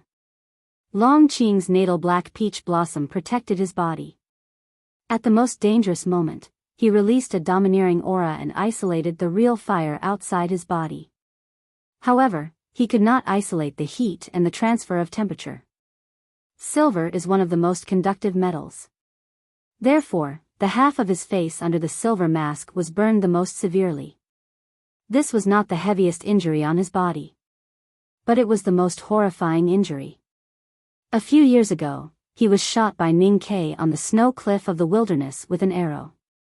After that, he was like a walking corpse, a beggar, and acted in second-rate romantic dramas. He suffered all kinds of disdain and torture from the world. However, Long Qing's handsome face was still unharmed. Only a few more scars did not damage his beauty, but added to his charm. Now that he had finally regained great power, he did not expect to suffer such a heavy blow soon after he stepped into the world again. His face was finally ruined. It was the whimsical idea of the disciples of the back of the mountain of the academy to turn the primordial 13 arrows into exploding primordial 13 arrows. It had just been developed by sixth brother not long ago, so Ning Ke did not bring many with him. Therefore, he decided to save these 5 arrows for the most appropriate time. In the beginning, he thought that even if he could not kill Long Qing with 7 iron arrows, he could at least seriously injure him. However, he did not expect that Long Qing was still alive and the arrow box was empty and there was only 1 iron arrow on the string. What chilled Ning Ke even more was that he had thought that Long Qing, whose face had been destroyed, would be furious and unable to keep his cool. However, when Long Qing walked out of the burning Red Lotus Temple, his eyes were still so indifferent, as if he did not care about the horrible burns on his face that were as beautiful as peach blossoms. This person was indeed not an ordinary knowing destiny powerhouse. In terms of strength, he was almost as powerful as Xiaohe, who had been hurt by Tang. In terms of will, he was even more terrifying. Looking at Long Qing, who was like coal in the rain with smoke rising from his body, but his expression was as cold as ice, Ning Ke felt a little bitter. He thought to himself, "Are you really the son of Yama?" Ning Ke vaguely saw the shadow of Yama. He was not sure if he saw it on Long Qing, but he was very sure that the shadow had fallen on the burning temple. It represented death and despair. But Ning Ke was a person who would never despair before he was sure of his own death. He looked at Long Qing and said, "Your story is very tragic, and your current image is also tragic. But all of this is meaningless, because you are destined to lose to me, and then lose to me again and again. Even if you are lucky to survive today, you will still lose to me in the future, because this is destined by Haotian. So the more tragic your story is, the more tragic your image is, and the more ridiculous you will be in the legends of the cultivation world in the future.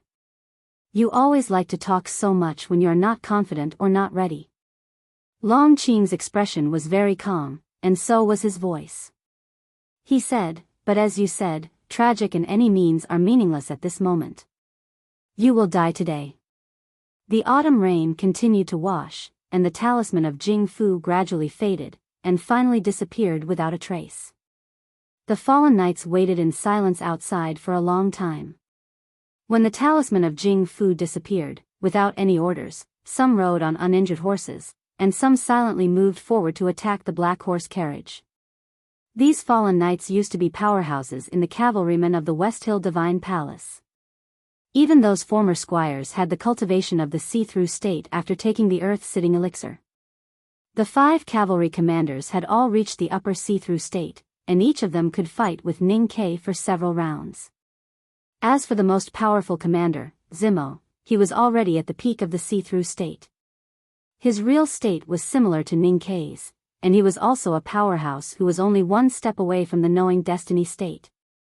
Such a group of powerhouses was enough to sweep away those inconspicuous small countries. In fact, the headquarters of the Taoist master Taoism in Dragon Tiger Mountain and many altars of the martial arts sect were also massacred by these fallen knights. On the other side of the black horse carriage, in front of the burning red lotus temple, Long Qing once again summoned his natal black peach blossom. One of the petals on it was almost withered, as if it would fall at any time. But what he summoned was not the peach blossom, but the sword in the peach blossom. A pure black invisible Taoist sword slowly emerged from the black peach blossom. Ning Ke suddenly shook his head. He turned around and ignored Prince Long Qing behind him. Instead, he aimed the iron arrow at the fallen knights. The higher a cultivator's state was, the more sensitive he was to danger. Zmo was the most powerful among the fallen knights, so his senses were the sharpest. When he found that Ning Ke was aiming at him, he did not hesitate to fall forward into the grass. He used to be the commander of the cavalry of the West Hill Divine Palace and was a professional soldier. He knew that if he wanted to save his own life on the battlefield, then he should not cherish anything like elegance. Ning Ke did not intend to shoot him. Because he knew that this fallen commander at the peak of the see-through state was very powerful, and he might not be killed by an arrow. He shot the last iron arrow in his hand at the other fallen commander who was approaching on horseback. There was a loud bang. That upper-level grotto profound realm depraved commander simply did not have any chance to dodge. The upper half of his body was blasted into pieces by this iron arrow. After a moment, flesh mixed with blood sprinkled onto the ground from the sky like rain. Clatter, clatter, clatter. The pieces of the corpses fell into the rain-soaked grass, splashing blood. Some of them fell beside the fallen knights and even brushed past their faces. Although they knew that those warm pieces of flesh were their companions who had gone through life and death together, the fallen knights did not show any emotion on their faces. They just silently and attentively looked at the black horse carriage. Seeing this, Ning Ke once again confirmed that these masters in black Taoist robes were cultivators who really knew how to kill. They were worthy of respect and even awe. On the battlefield, the best way to show respect to one's opponent was to kill him. When Ning Ke rarely decided to respect someone, it often meant that the most thorough and bloody battle was about to begin. Just like every battle in the past years. Sang Sang habitually held the big black umbrella and was ready to stand beside Ning Quebec. However, she suddenly felt that the cold aura in her body had become a little strange. She coughed twice sadly. Ning Ke pushed her back to the soft couch in the carriage and jumped onto the carriage. He closed the skylight with his foot and looked at the fallen knights not far away. He gently waved his knife. His first knife chopped at the shaft of the carriage and cut the reins tied to the big black horse. Although the big black horse had the ability to break the reins on its own, Ning Ke knew that this silly thing seemed to be shameless, but it was actually very loyal. If he did not cut the reins, then it might really foolishly stay and die with him and Sang Sang. Ning Ke cut the reins and set the big black horse free. This also meant that he did not have much hope of leaving alive today. A flying sword pierced through the air with a shrill sound. Ning Ke turned his wrist and chopped at the air with his padao. It seemed to be a casual cut, but it was unimaginably precise. The thick and solid blade directly shook the flying sword away. It was like a scavenger who saw something useless in a garbage dump and casually picked it up with a stick and threw it into the sewer. I can't hold on any longer. I have to hold on a little longer. I don't know when the next chapter will come out. I don't know if I have time to send out the leaflet for canvassing for votes. Anyway, I want it first. Everyone has a monthly ticket. Vote for me quickly.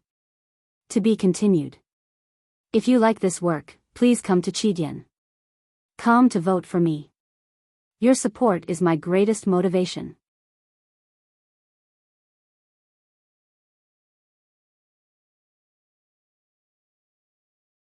Chapter 532. The buzzing sound of high-speed vibrations could be heard around the black horse carriage. Every buzzing sound represented a sharp flying sword. When Ning Ke slashed away a flying sword, the fallen knights confirmed that Mr. 13 of the Academy was extremely sensitive to the changes in the aura of heaven and earth. No matter how they tried to hide the traces of their flying swords, they could not escape his eyes. Therefore, they changed their tactics and stopped trying to hide the traces of their flying swords. Instead, they tried their best to exert their psyche power to maximize the power of each flying sword. However, to Ning Ke, this kind of fighting method was meaningless. After cultivating the Great Spirit, his physical strength and power were incomparable to that of ordinary cultivators. He wandered around the black horse carriage. Occasionally, he struck with his blade, and a blade radiance would appear in the autumn rain around him, and a flying sword would be knocked away. No one, and no sword, could get within a foot of him. This was the powerful tactic of the Sage of Sword, Lu Bai, that his master, Master Yen Sei, had mentioned to him. Ning Ke not only understood the principle of a foot of space in front of him, but he also understood the great river sword style of the Sage of Sword, Lu Bai, through Yi Hongyu's thin piece of paper. Now, his bladesmanship was not only sharp and simple, but also had a majestic and irresistible power, as well as an extremely strange sword style. No one could get close to him, but he could. The liquid condensed from the Great Spirit in his body was spinning at a high speed, continuously releasing Great Spirit. He stepped on the muddy grass with his right foot and splashed a large amount of muddy water. He then instantly appeared in front of a fallen knight, leaving an afterimage in the air. With a puff, the blade in his hand pierced deep into the thigh of the fallen knight. Then, he pulled it out as fast as lightning. The Great Spirit turned again, and he flew back more than 100 feet, returning to the side of the black horse carriage. At this moment, a fallen commander glanced at Ning Quebec. Ning Ke's face was slightly pale. He felt that his sense of perception was in turmoil, as if a huge wave was about to be set off. Only then did he realize that this fallen commander was a rare psyche master. Not many people in the world had a stronger psyche power than Ning Quebec. Especially after he received the fragments of consciousness from Master Lotus at the front gate of the Devil's Doctrine, he had become the natural nemesis of psyche masters. Even Master Dao Shi of the Xiankong Temple could not defeat him in the spiritual world, let alone this person. Ning Ke glanced at the fallen commander. The vigorous psyche power in his sea of consciousness directly erased the psyche power that this person had sent at him. That fallen commander's face suddenly turned pale. He held his stomach and vomited. The food in his stomach mixed with blood spurted out from his mouth and nose. He looked extremely miserable. In the battle, Ning Ke's strange and indescribable body movements had already shocked everyone present. It was widely acknowledged in the cultivation world that a psyche master would have an absolute advantage in a battle of the same state. However, Ning Ke had only glanced at the fallen commander and caused him to suffer a serious backfire. It was even more shocking and unimaginable. Ning Ke indeed only had Peak Grotto profound cultivation realm. But he had too many unique skills, including the youngest uncle's Great Spirit, Lu Bai's sword style, the body of the powerhouse of the Devil's Doctrine, Lotus's consciousness, and Master Yen Sei's talisman Taoism skills. Now he had even surpassed the invincible realm below the knowing destiny state, and already had the strength close to the knowing destiny state. In other words, even if facing an ordinary grand cultivator in the knowing destiny state, Ning Ke would not have any fear. He even had 40% confidence that he could kill the opponent with his sword. However, these fallen knights did have considerable strength, especially when they cooperated with each other during the battle. Whether it was their body movements, footsteps, or even breathing, they seemed to follow the same frequency. Fighting with these fallen knights was like fighting with one person. Every time Ning Ke seemed to kill someone with his superhuman body movements, there would always be a flying sword coming from a dangerous angle. Some people even directly used their arms to block. In order to protect their companions, these fallen knights who had been condemned as sinners by the Westhill Divine Palace did not hesitate to die, as if they were extremely noble. It was precisely because of this that Ning Ke had injured several people in a few short moments since the beginning of the battle. However, except for the fallen commander who had been seriously injured by the backfire of his psyche power, he had not been able to make any of the enemies lose their combat power.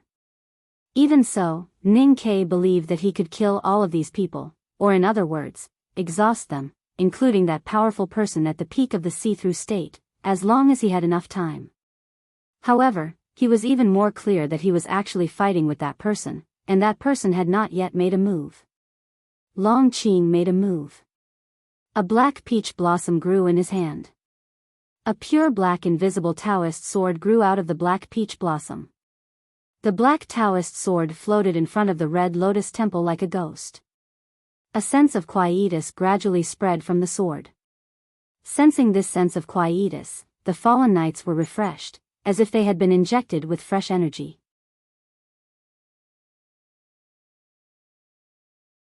The flying swords interweaved like flowing lights, and immediately blocked Ning Ke in a very small area in front of the black horse carriage. Ning Ke also felt this sense of quietus. Somehow, there was a shivering cold feeling in the depths of his heart. He always felt that something terrible was about to happen, and his body also became tired. In fact, Long Qing had already made his move a long time ago. When Ning Ke shot the seventh iron arrow, he waved his Taoist robe and turned the autumn rain into a stone waterfall, blasting at the black horse carriage. Some of the faintly black raindrops avoided the big black umbrella and fell into the carriage. They fell on Sang Sang's body. At this time, Sang Sang's pale and haggard cheeks became strangely red, as if she was extremely hot. She coughed more and more violently, and there seemed to be spots of blood on her clothes. Sang Sang knew that she was poisoned. Although she did not know how she was poisoned. She knew that if she forcibly used the divine skill at this time, no one knew what would happen. However, feeling the horrible aura of quietus penetrating through the carriage, and watching Ning Ke struggling under the siege of the crazy fallen knights through the window, she knew that she had no choice. Sang Sang held the wall of the carriage and stood up with difficulty. She opened the skylight, and then held the big black umbrella with both hands, opening it to the autumn rain that kept falling from the sky. She opened up a piece of light. The holy Haotian's divine light lit up the gloomy sky in the rain, and the grass in front of the red lotus temple was clearly illuminated, as if the rain had stopped at this moment, and the scorching sun had come back to the world. Sang Sang was on the roof of the carriage, holding the big black umbrella with both hands. Countless milky lights jumped out of her body, and then sprinkled everywhere in the green mountains through the big black umbrella. Because of the closeness hidden in the deepest part of their hearts, the fallen knights woke up from the aura of quietus. Looking at the familiar and awe-inspiring divine light, some of them remembered the identity of the girl in the handmaiden costume, and could not help but show fear in their eyes.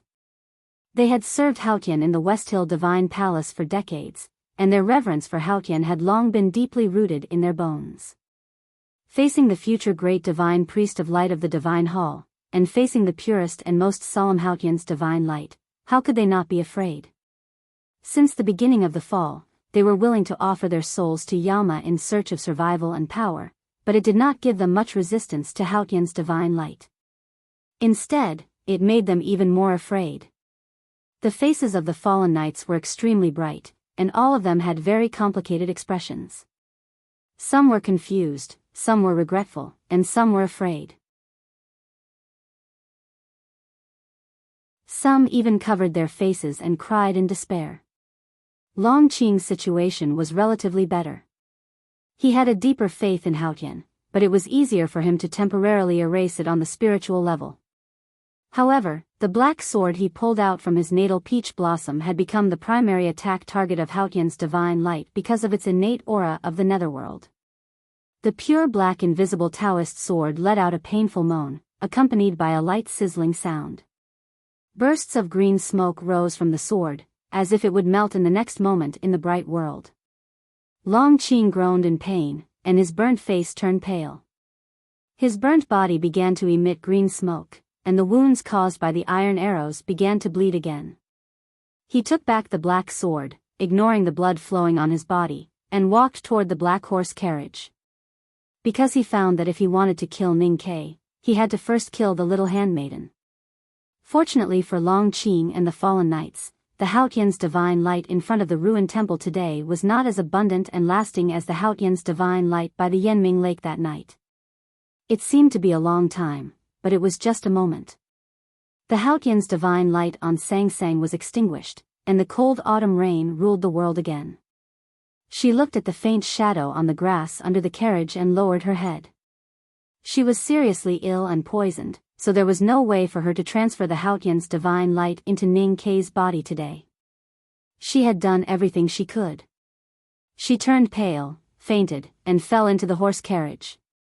The big black umbrella left her hand and floated to the puddle beside the carriage, swaying gently. The holy Haotian's divine light, even if it only illuminated the world for a moment, was still bright. In that moment of absolute light, Ning Ke turned into a very faint shadow, gliding on the grass at a high speed. His blade silently swept past those fallen knights who were as dumb as wooden statues.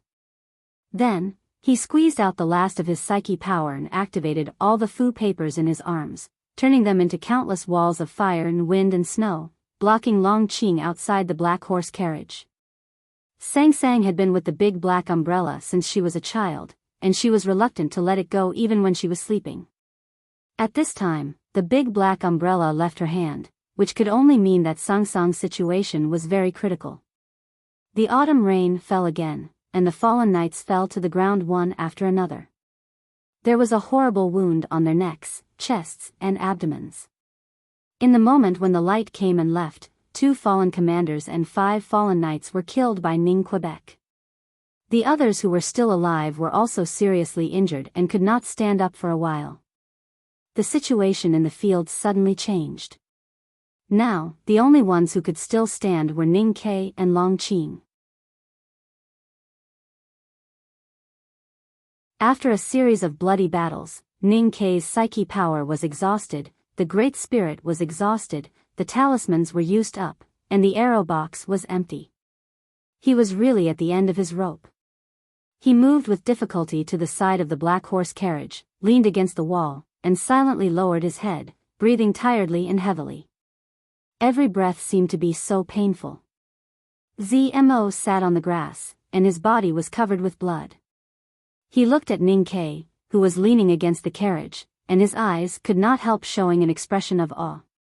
He could not understand how this person, who was only at the peak of the see-through state, could compete with the priest and so many other masters. How did he do it? Give up. Zmo looked at him and said in a trembling voice, "Let your strong soul follow His Excellency and open a new page for this world. In this way, your name, Mr. 13, can also be spread for thousands of years." Ning Ke leaned against the carriage tiredly and did not answer him. Long Qing looked up at the sky, and the cold autumn rain entered his eyes, slightly wet.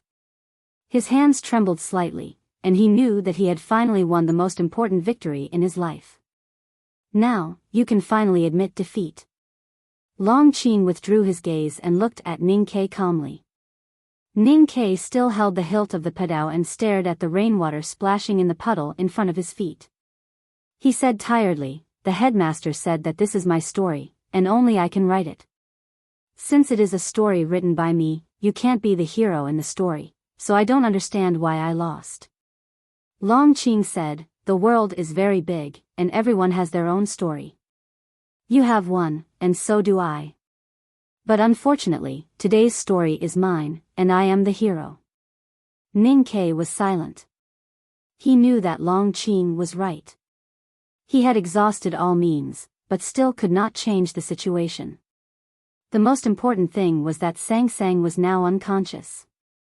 Long Qing asked, "Do you have any last words?" Ning Ke looked up at the cold autumn rain, and suddenly shouted, "Headmaster! Eldest brother! Sang Sang and I are going to die. Come and save me." Long Qing's expression was very interesting. He suddenly felt that Ning Ke was a very interesting person. No one responded to Ning Ke's shout, and the mountain was lonely. As the headmaster had repeated countless times, there might be people who were born with knowledge, but there was no omniscient person in this world. "I'm just trying. You don't mind, do you?" Ning Ke looked at Long Qing and said with a difficult smile.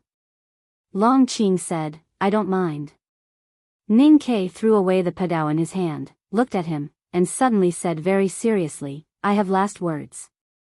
Long Qing said, "Go ahead."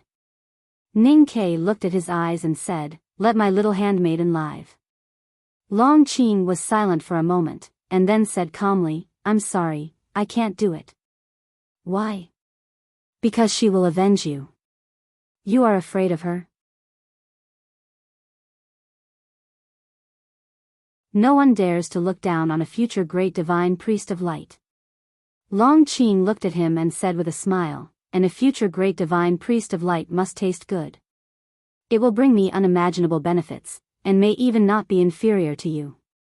Ning Ke squinted slightly, and said after a while, "I don't understand what you are saying." Long Qing explained very patiently, "I learned a cultivation method from the tomes of Arcane, which can swallow a cultivator's psyche power, divine power, experience, consciousness, and all the cultivation for my own use. It is said that this cultivation method originated from the Devil's Doctrine's notorious practice of Taotai, but it is not so bloody, and does not need to eat people like a beast." The reason why he explained so clearly was that he wanted to see emotions such as despair, anger, resentment, unwillingness, and madness on Ning Ke's face, because Ning Ke had once brought these emotions to him. So he always thought that if he could return all these to Ning Ke, it would be a very good thing. "I'm in a good state now. I've entered the legendary state, but I've been in a manic state several times. This is 4,000 words, and the next chapter should not be too late. I don't care so much, I'll go crazy first. There will definitely not be any updates tomorrow. I'll say this in advance, let me lie down and die. To be continued. If you like this work, please come to Chidian.com to vote for me. Your support is my greatest motivation."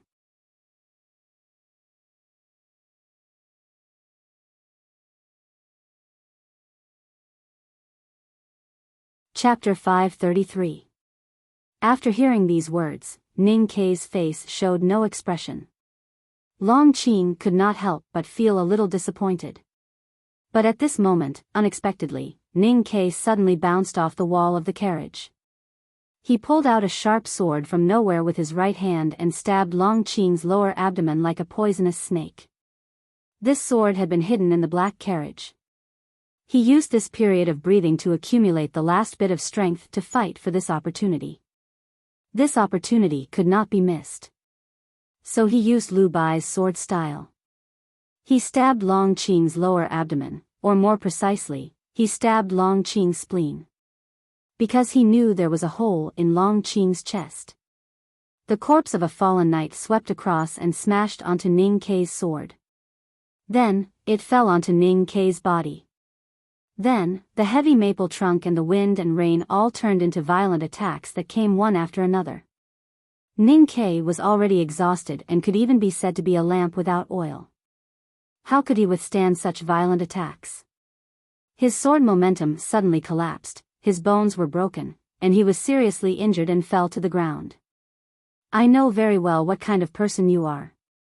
You are like a cockroach. It is not easy to kill you. Even if you are going to die, you will be ready to bite someone in the end."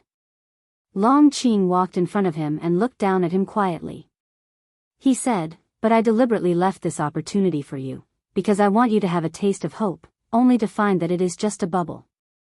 Hope, disappointment, despair, and then hope, disappointment, and despair again. These years, thanks to you, I have spent in this endless cycle of pain. Today, I give it back to you."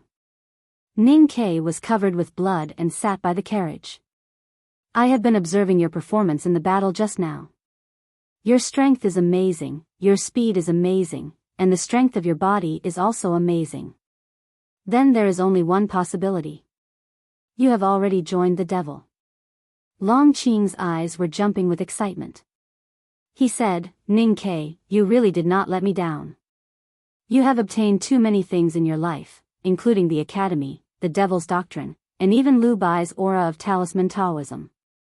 Although I have sucked Master Zhang's aura, it is not as delicious as Uncle Yen says." Ning Ke looked at him and said tiredly, "Is it really so fun to be a lunatic?" Long Qing didn't listen to what he was saying at all. His eyes were bright, and he said excitedly in a trembling voice, "If I devour you and your little handmaiden full of divine light, how powerful will I be? Is it possible for me to directly enter the peak of knowing destiny, or even cross the boundary between heaven and man? Although you don't look very beautiful right now, you shouldn't think too much about it." Ning Ke did not even have the strength to lift a finger, but he did not forget to mock him.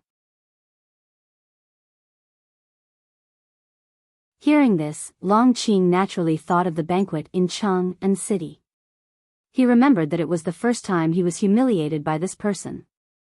His cold Taoist heart was somewhat broken.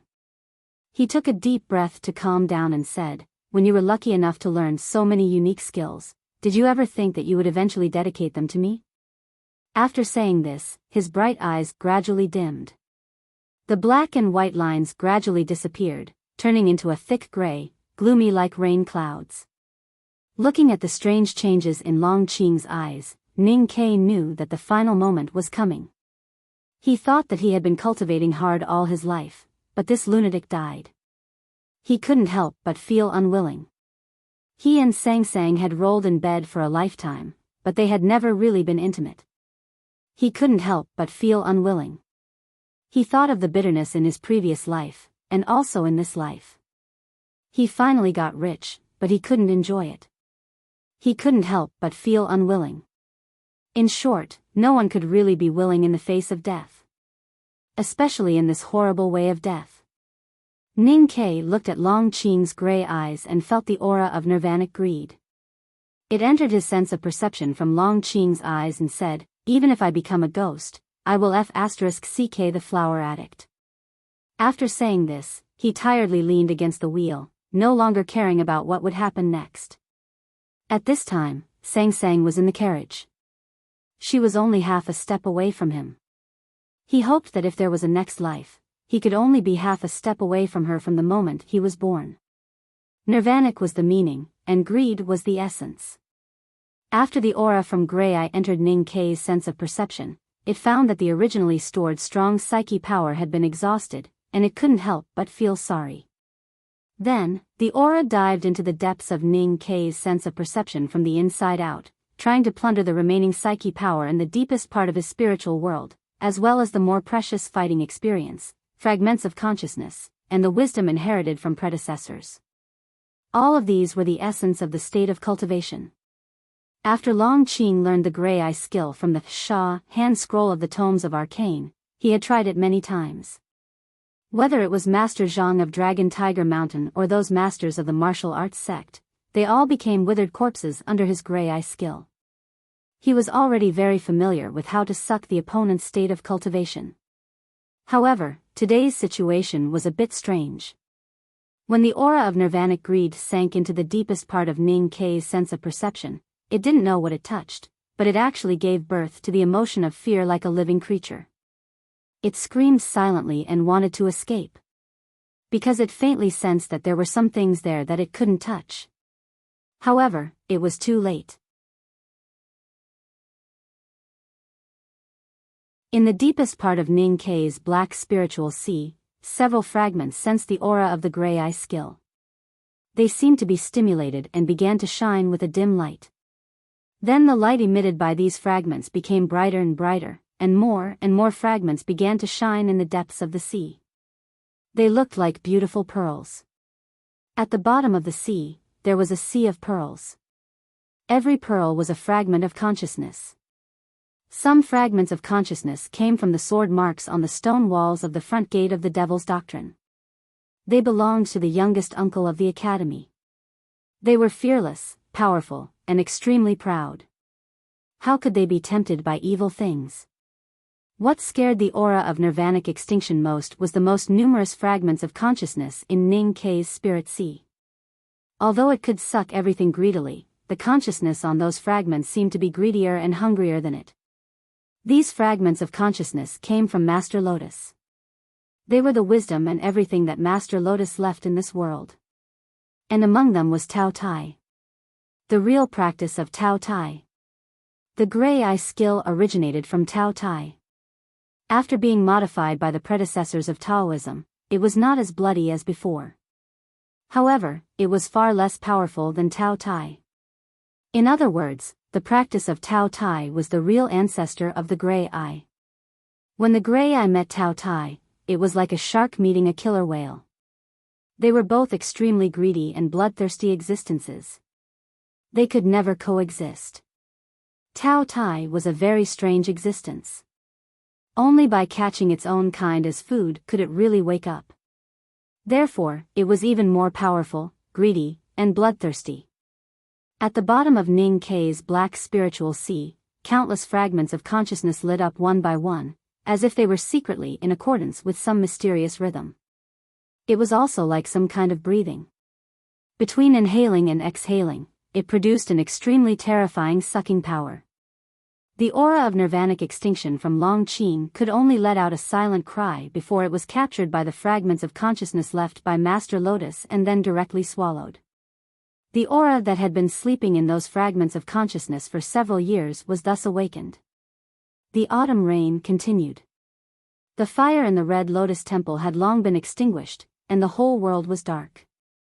Around the black horse carriage, there was dead silence. The fallen knights who were still alive sat up with difficulty, but could not walk for a while. They looked over there with mixed feelings. At this moment, Ning Kei suddenly opened his eyes. But this pair of eyes did not look like his eyes at all. The expression in this pair of eyes was very calm, but also very complicated. It seemed to be as merciful as the Buddha, but also as cold as the devil. It was extremely vicissitudes, and no one knew how much wisdom and life experience it contained.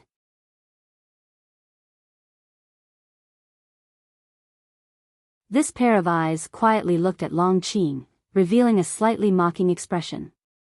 Long Qing had already felt strange. Not only did he not suck down Ning Kei's cultivation state, but his gray eye seemed to have been seriously damaged. When he saw Ning Kei's vicissitudes of life, he was even more frightened and speechless. That was the fear of the unknown. It was the fear of things getting out of control. The mockery in Ning Kei's eyes grew stronger and stronger. Long Qing's body became colder and colder. Ning Kei suddenly reached out his hands and held Long Qing's shoulders tightly. Then he lowered his head and bit Long Qing's neck. Long Qing let out a shrill scream. On the grass beside the horse carriage, the fallen knights were terrified and did not know what had happened. Ning Kei did not feel anything. He just lowered his head and bit Long Qing's neck fiercely. He used his teeth to cut Long Qing's skin and muscles with difficulty. The moment he tasted the sweet blood, he began to suck desperately. His cheeks kept bulging and falling, sucking greedily. Ning Kei was in a trance at this time, and did not know what he was doing. He just felt extremely thirsty and wanted to drink water. When he came into contact with the liquid, he kept sucking it. Vaguely, he suddenly felt that he was not drinking water at this time, because there were many complex tastes in this warm liquid. Some taste good, and some taste bad. Logically, he should not know where the taste came from, but this information automatically appeared in his sense of perception. There was the smell of the elder of martial arts, the smell of celestial master Zhang of Dragon Tiger Mountain, and an extremely domineering smell, which seemed to come from a Taoist surnamed He. As for the freshest and most comfortable smell, it was recorded in the depths of his sense of perception, so he knew that it was the smell of the heavenly power pill. Ning Ke gradually woke up. The fragments of consciousness left by Master Lotus in his sense of perception began to show the details of the practice of Tao Tai. Ning Ke instinctively resisted the aura revealed in this skill, but his survival instinct and the desire to drink water when he was hungry and thirsty made him naturally learn it. An extremely cold, powerful, and greedy aura gradually shrouded his body. At the same time, it also shrouded Long Qing's body. Zmo forced his body up and wanted to walk to the side of the black horse carriage.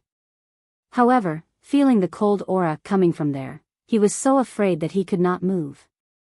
Under the tree on the cliff, he used to think that the priest he saw was the legendary Tao Tai.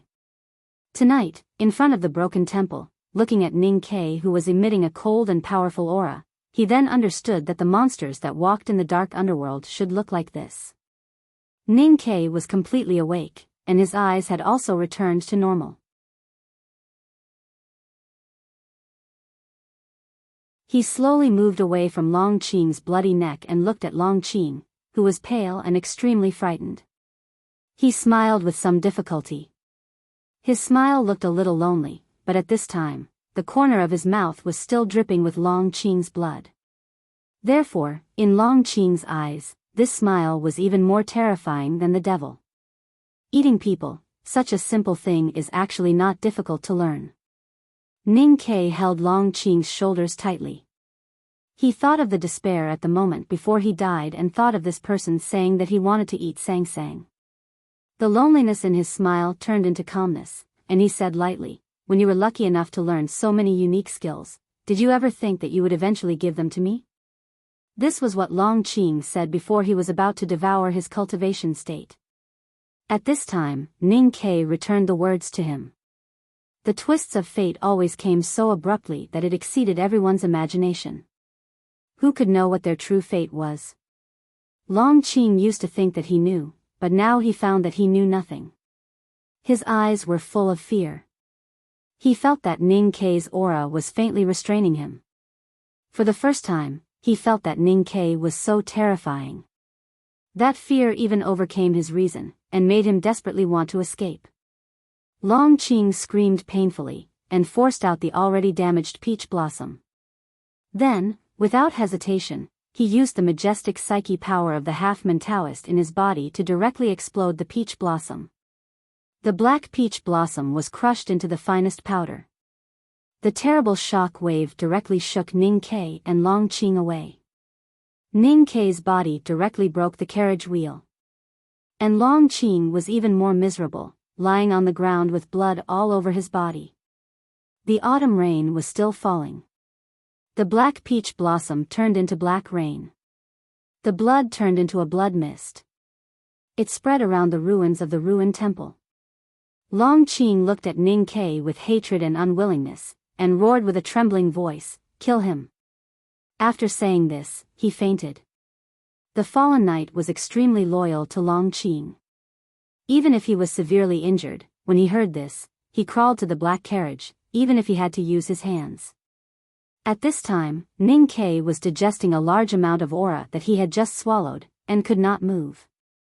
Whether it was part of the cultivation of the half-man Taoist or the efficacy of the heavenly power pill, they all needed time. He leaned against the broken carriage wheel, and closed his eyes. It seemed that the fallen knights really had a chance. However, at this moment, a violent neigh suddenly sounded outside the quiet Red Lotus Temple. The big black horse was like a black lightning, passing through the autumn rain. It raised its front hooves and directly crushed the chest of the fallen knight who was closest to Ning Ke. Zmo's face was pale. He never thought that even a beast from the academy could be so terrifying. He groaned in pain, and his chest suddenly sank. He used the secret method of the West Hill Divine Palace to start burning his life, and used the fastest speed to regain abundant strength. He roared and punched the big black horse's head. His fist was like the wind. The big black horse neighed wildly, and collided with it without fear. There was a heavy muffled sound. The big black horse's front hooves were slightly bent, and it panted in pain. It was not an old yellow bull, and after all, it was no match for a powerhouse at the peak of see-through who was burning his life. At this moment, Zmo noticed that Ning Kei's eyelids were slightly trembling, and he could not help but feel cold. He guessed that Ning Kei might be waking up, so he roared, "Put away the horse, and retreat with his excellency." Ning Kei opened his eyes, and saw several black cavalrymen going down the mountain in the autumn rain. The most powerful fallen commander was right in front of him. Ning Kei stood up and asked, "You want to stop me?" Zmo said, "Even though I can only live for 3 more months, I can still stop you now." Ning Kei said, "You are no match for me." Zmo said, "I want to try." Ning Kei looked at the smoke in the rain, and there was no emotion on his face. He casually waved his hand to hit back, and broke a hole in the black horse carriage. Then he reached out and took out the iron bow. Zmo frowned slightly, and said, "You have no more arrows." Ning Kei looked at the unconscious Sang Sang through the hole, and then looked at the injured big black horse. He directly pulled the iron bow. There was no arrow on the string, and it was an empty bullet. The bowstring clanked, and the sound seemed to split the clouds. There was a very deep blood line on Zmo's chest. He looked down at his chest in bewilderment. Ning Kei pulled the bow again, and the string sounded again.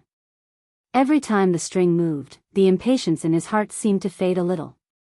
So he continuously pulled the bow dozens of times. More than 100 feet away, there were dozens of blood lines on Zmo's body. It collapsed like a sand mountain, and blood and flesh splashed everywhere. Ning Kei put the iron bow behind his back. He stood in the cold autumn rain, deep in thought.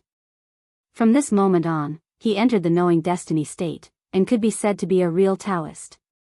But it was different from the previous 2 breakthroughs. This time, he did not feel happy, but only tired. "I am also very tired. Please vote for me. Thank you." To be continued. If you like this work, please come to Chidian.com to vote for me. Your support is my greatest motivation.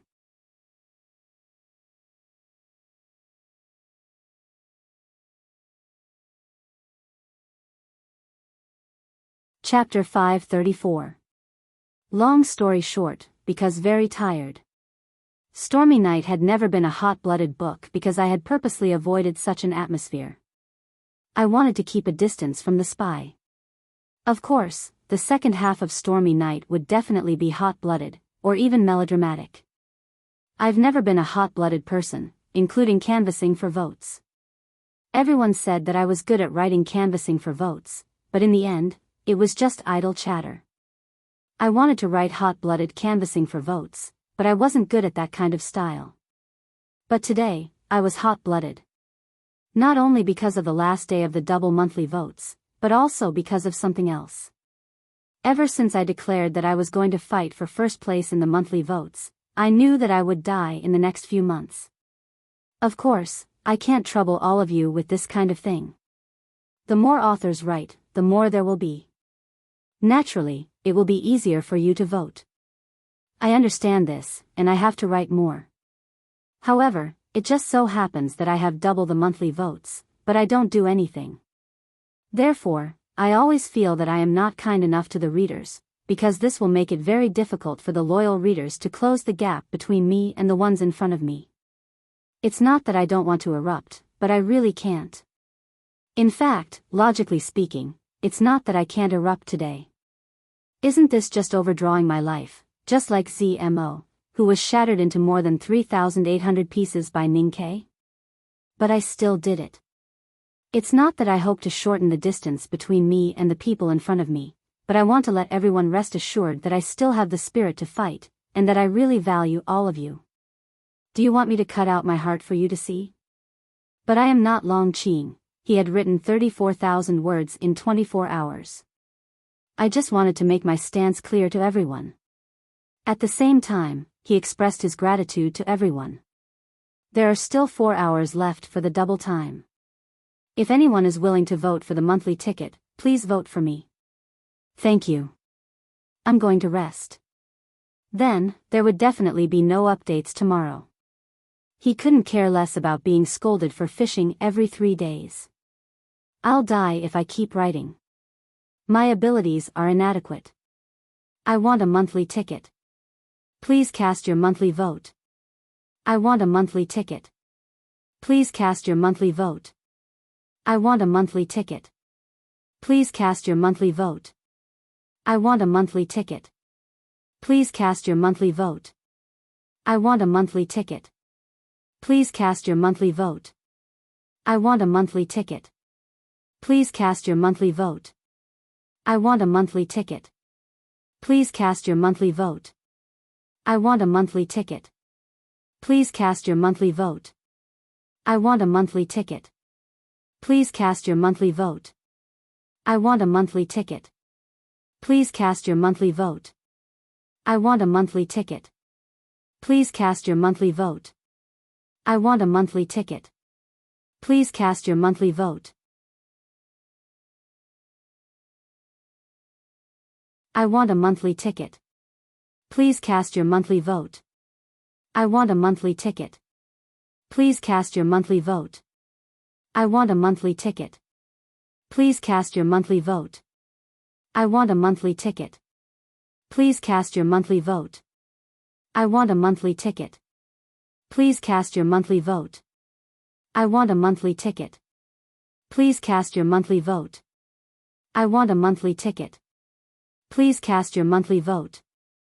I want a monthly ticket. Please cast your monthly vote. I want a monthly ticket. Please cast your monthly vote. I want a monthly ticket. Please cast your monthly vote. I want a monthly ticket. Please cast your monthly vote. I want a monthly ticket. Please cast your monthly vote. I want a monthly ticket.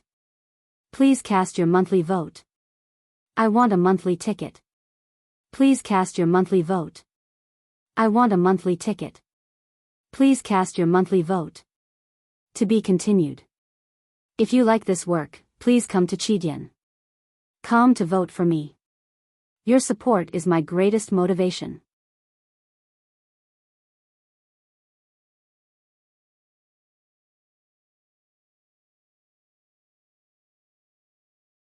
Chapter 535.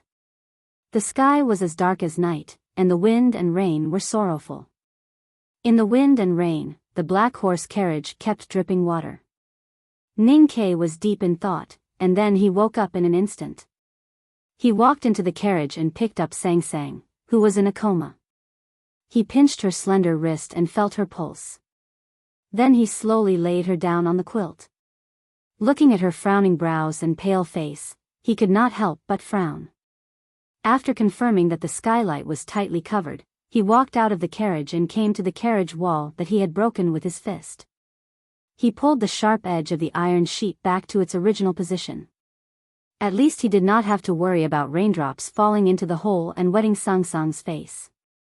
The big black umbrella was in the puddle beside the carriage, trembling in the cold wind. He picked it up and walked to the black horse that was kneeling in the rain. He knelt down on one knee and covered it with the umbrella. Then he lowered his body and hugged its strong neck.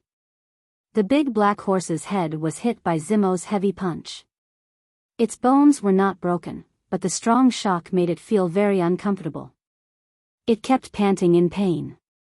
At this time, being hugged by Ning Ke and feeling the warmth of its master, it seemed to feel a little better and its breathing gradually calmed down. Ning Ke snorted. He held the black horse's neck with one arm and helped it stand up in the dirty rain. Then he stroked it and slowly walked to the fiery lotus temple, where the fire had long been extinguished and only the blackened ruins were left.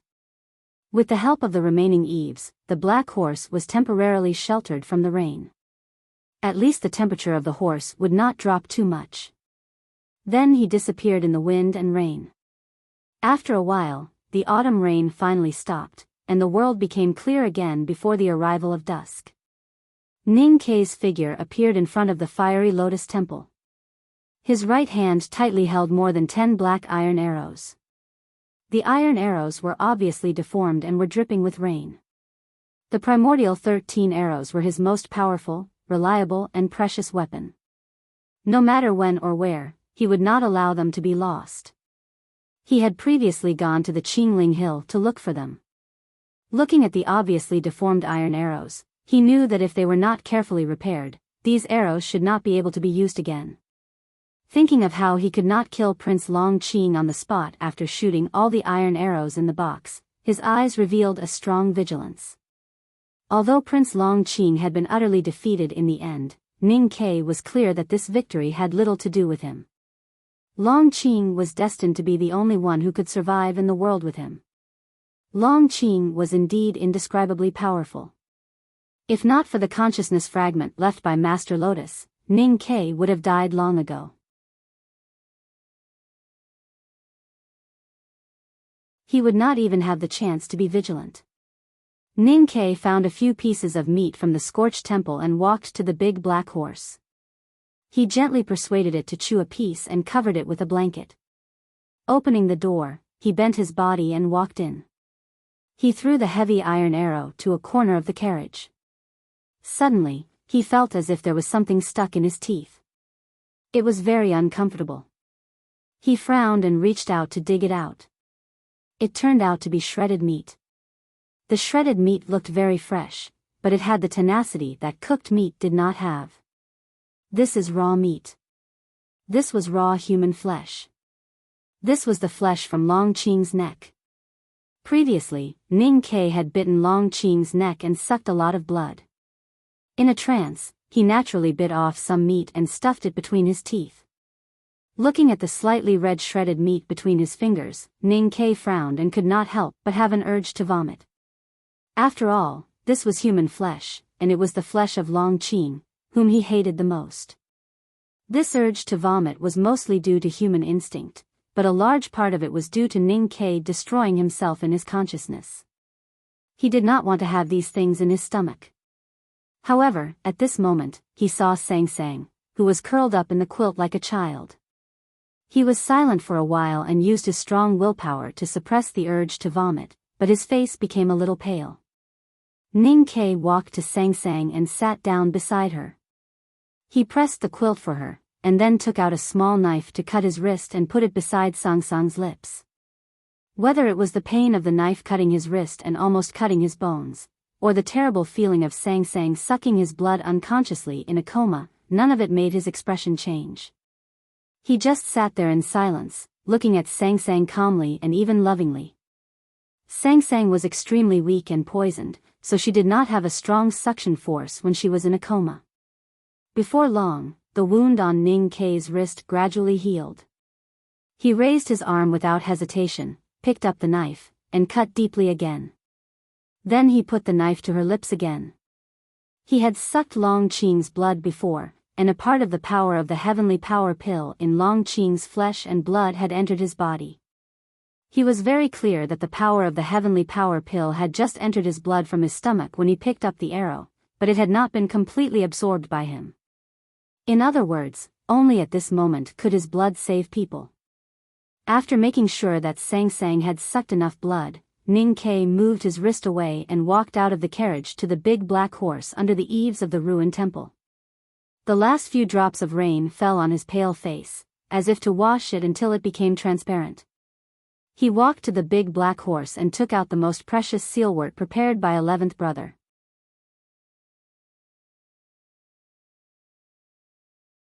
Then, he rubbed it on his wrist roughly and put it in front of the big black horse's mouth. The sealwort contained a lot of power. Except for the old yellow bull, the big white goose, and the big black horse, no one could directly swallow it like this, not even Ning Ke who had joined the devil. At this time, the sealwort was mixed with his blood which had the smell of the heavenly power pill, and the sealwort was even more pungent. The big black horse raised its head tiredly and glanced at Ning Quebec. It sniffed the blood on the sealwort and thought that no one would want to eat such a bloody thing. It was really not in line with the taste of the Academy's idiot. It turned its head away with extreme disgust. Ning Ke subconsciously raised his hand and wanted to beat it up like before. But when he saw its pitiful but proud appearance, his heart softened. Eat it quickly. It's good for your health. He coaxed it softly.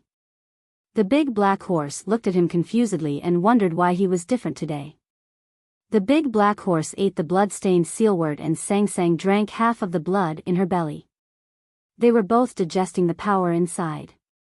During this period of time, Ning Ke made some simple repairs to the wheels of the horse carriage.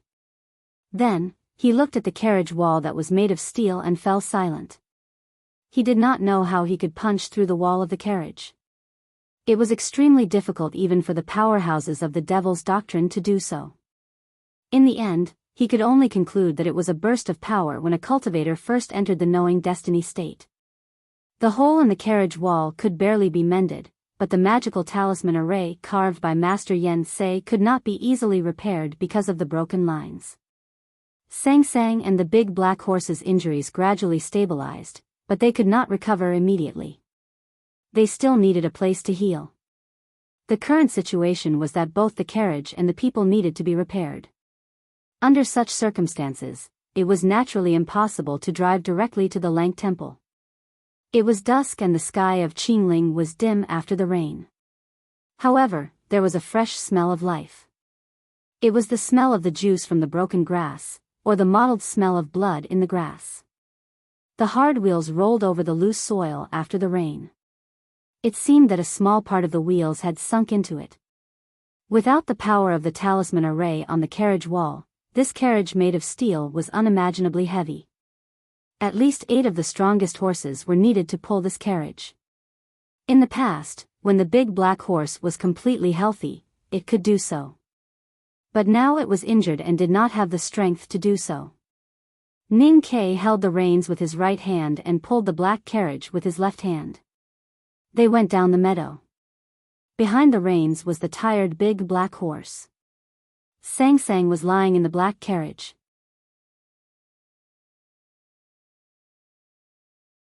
What I can say is that I was supposed to go to Chengdu tomorrow, but in order to write more, I won't go. I won't go to Xi'an either. I'll go home on the 12th. When I get home, I'll make everyone happy. I hope you won't be as depressed as I am today. I wish you all a happy life. You can hold the horse and pull the carriage. To be continued. If you like this work, please come to Chidian.com to vote for me. Your support is my greatest motivation. You're tuning into the Biyao's Wuxia Chronicles YouTube channel. Don't forget to subscribe and join us on this journey to catch the most captivating stories.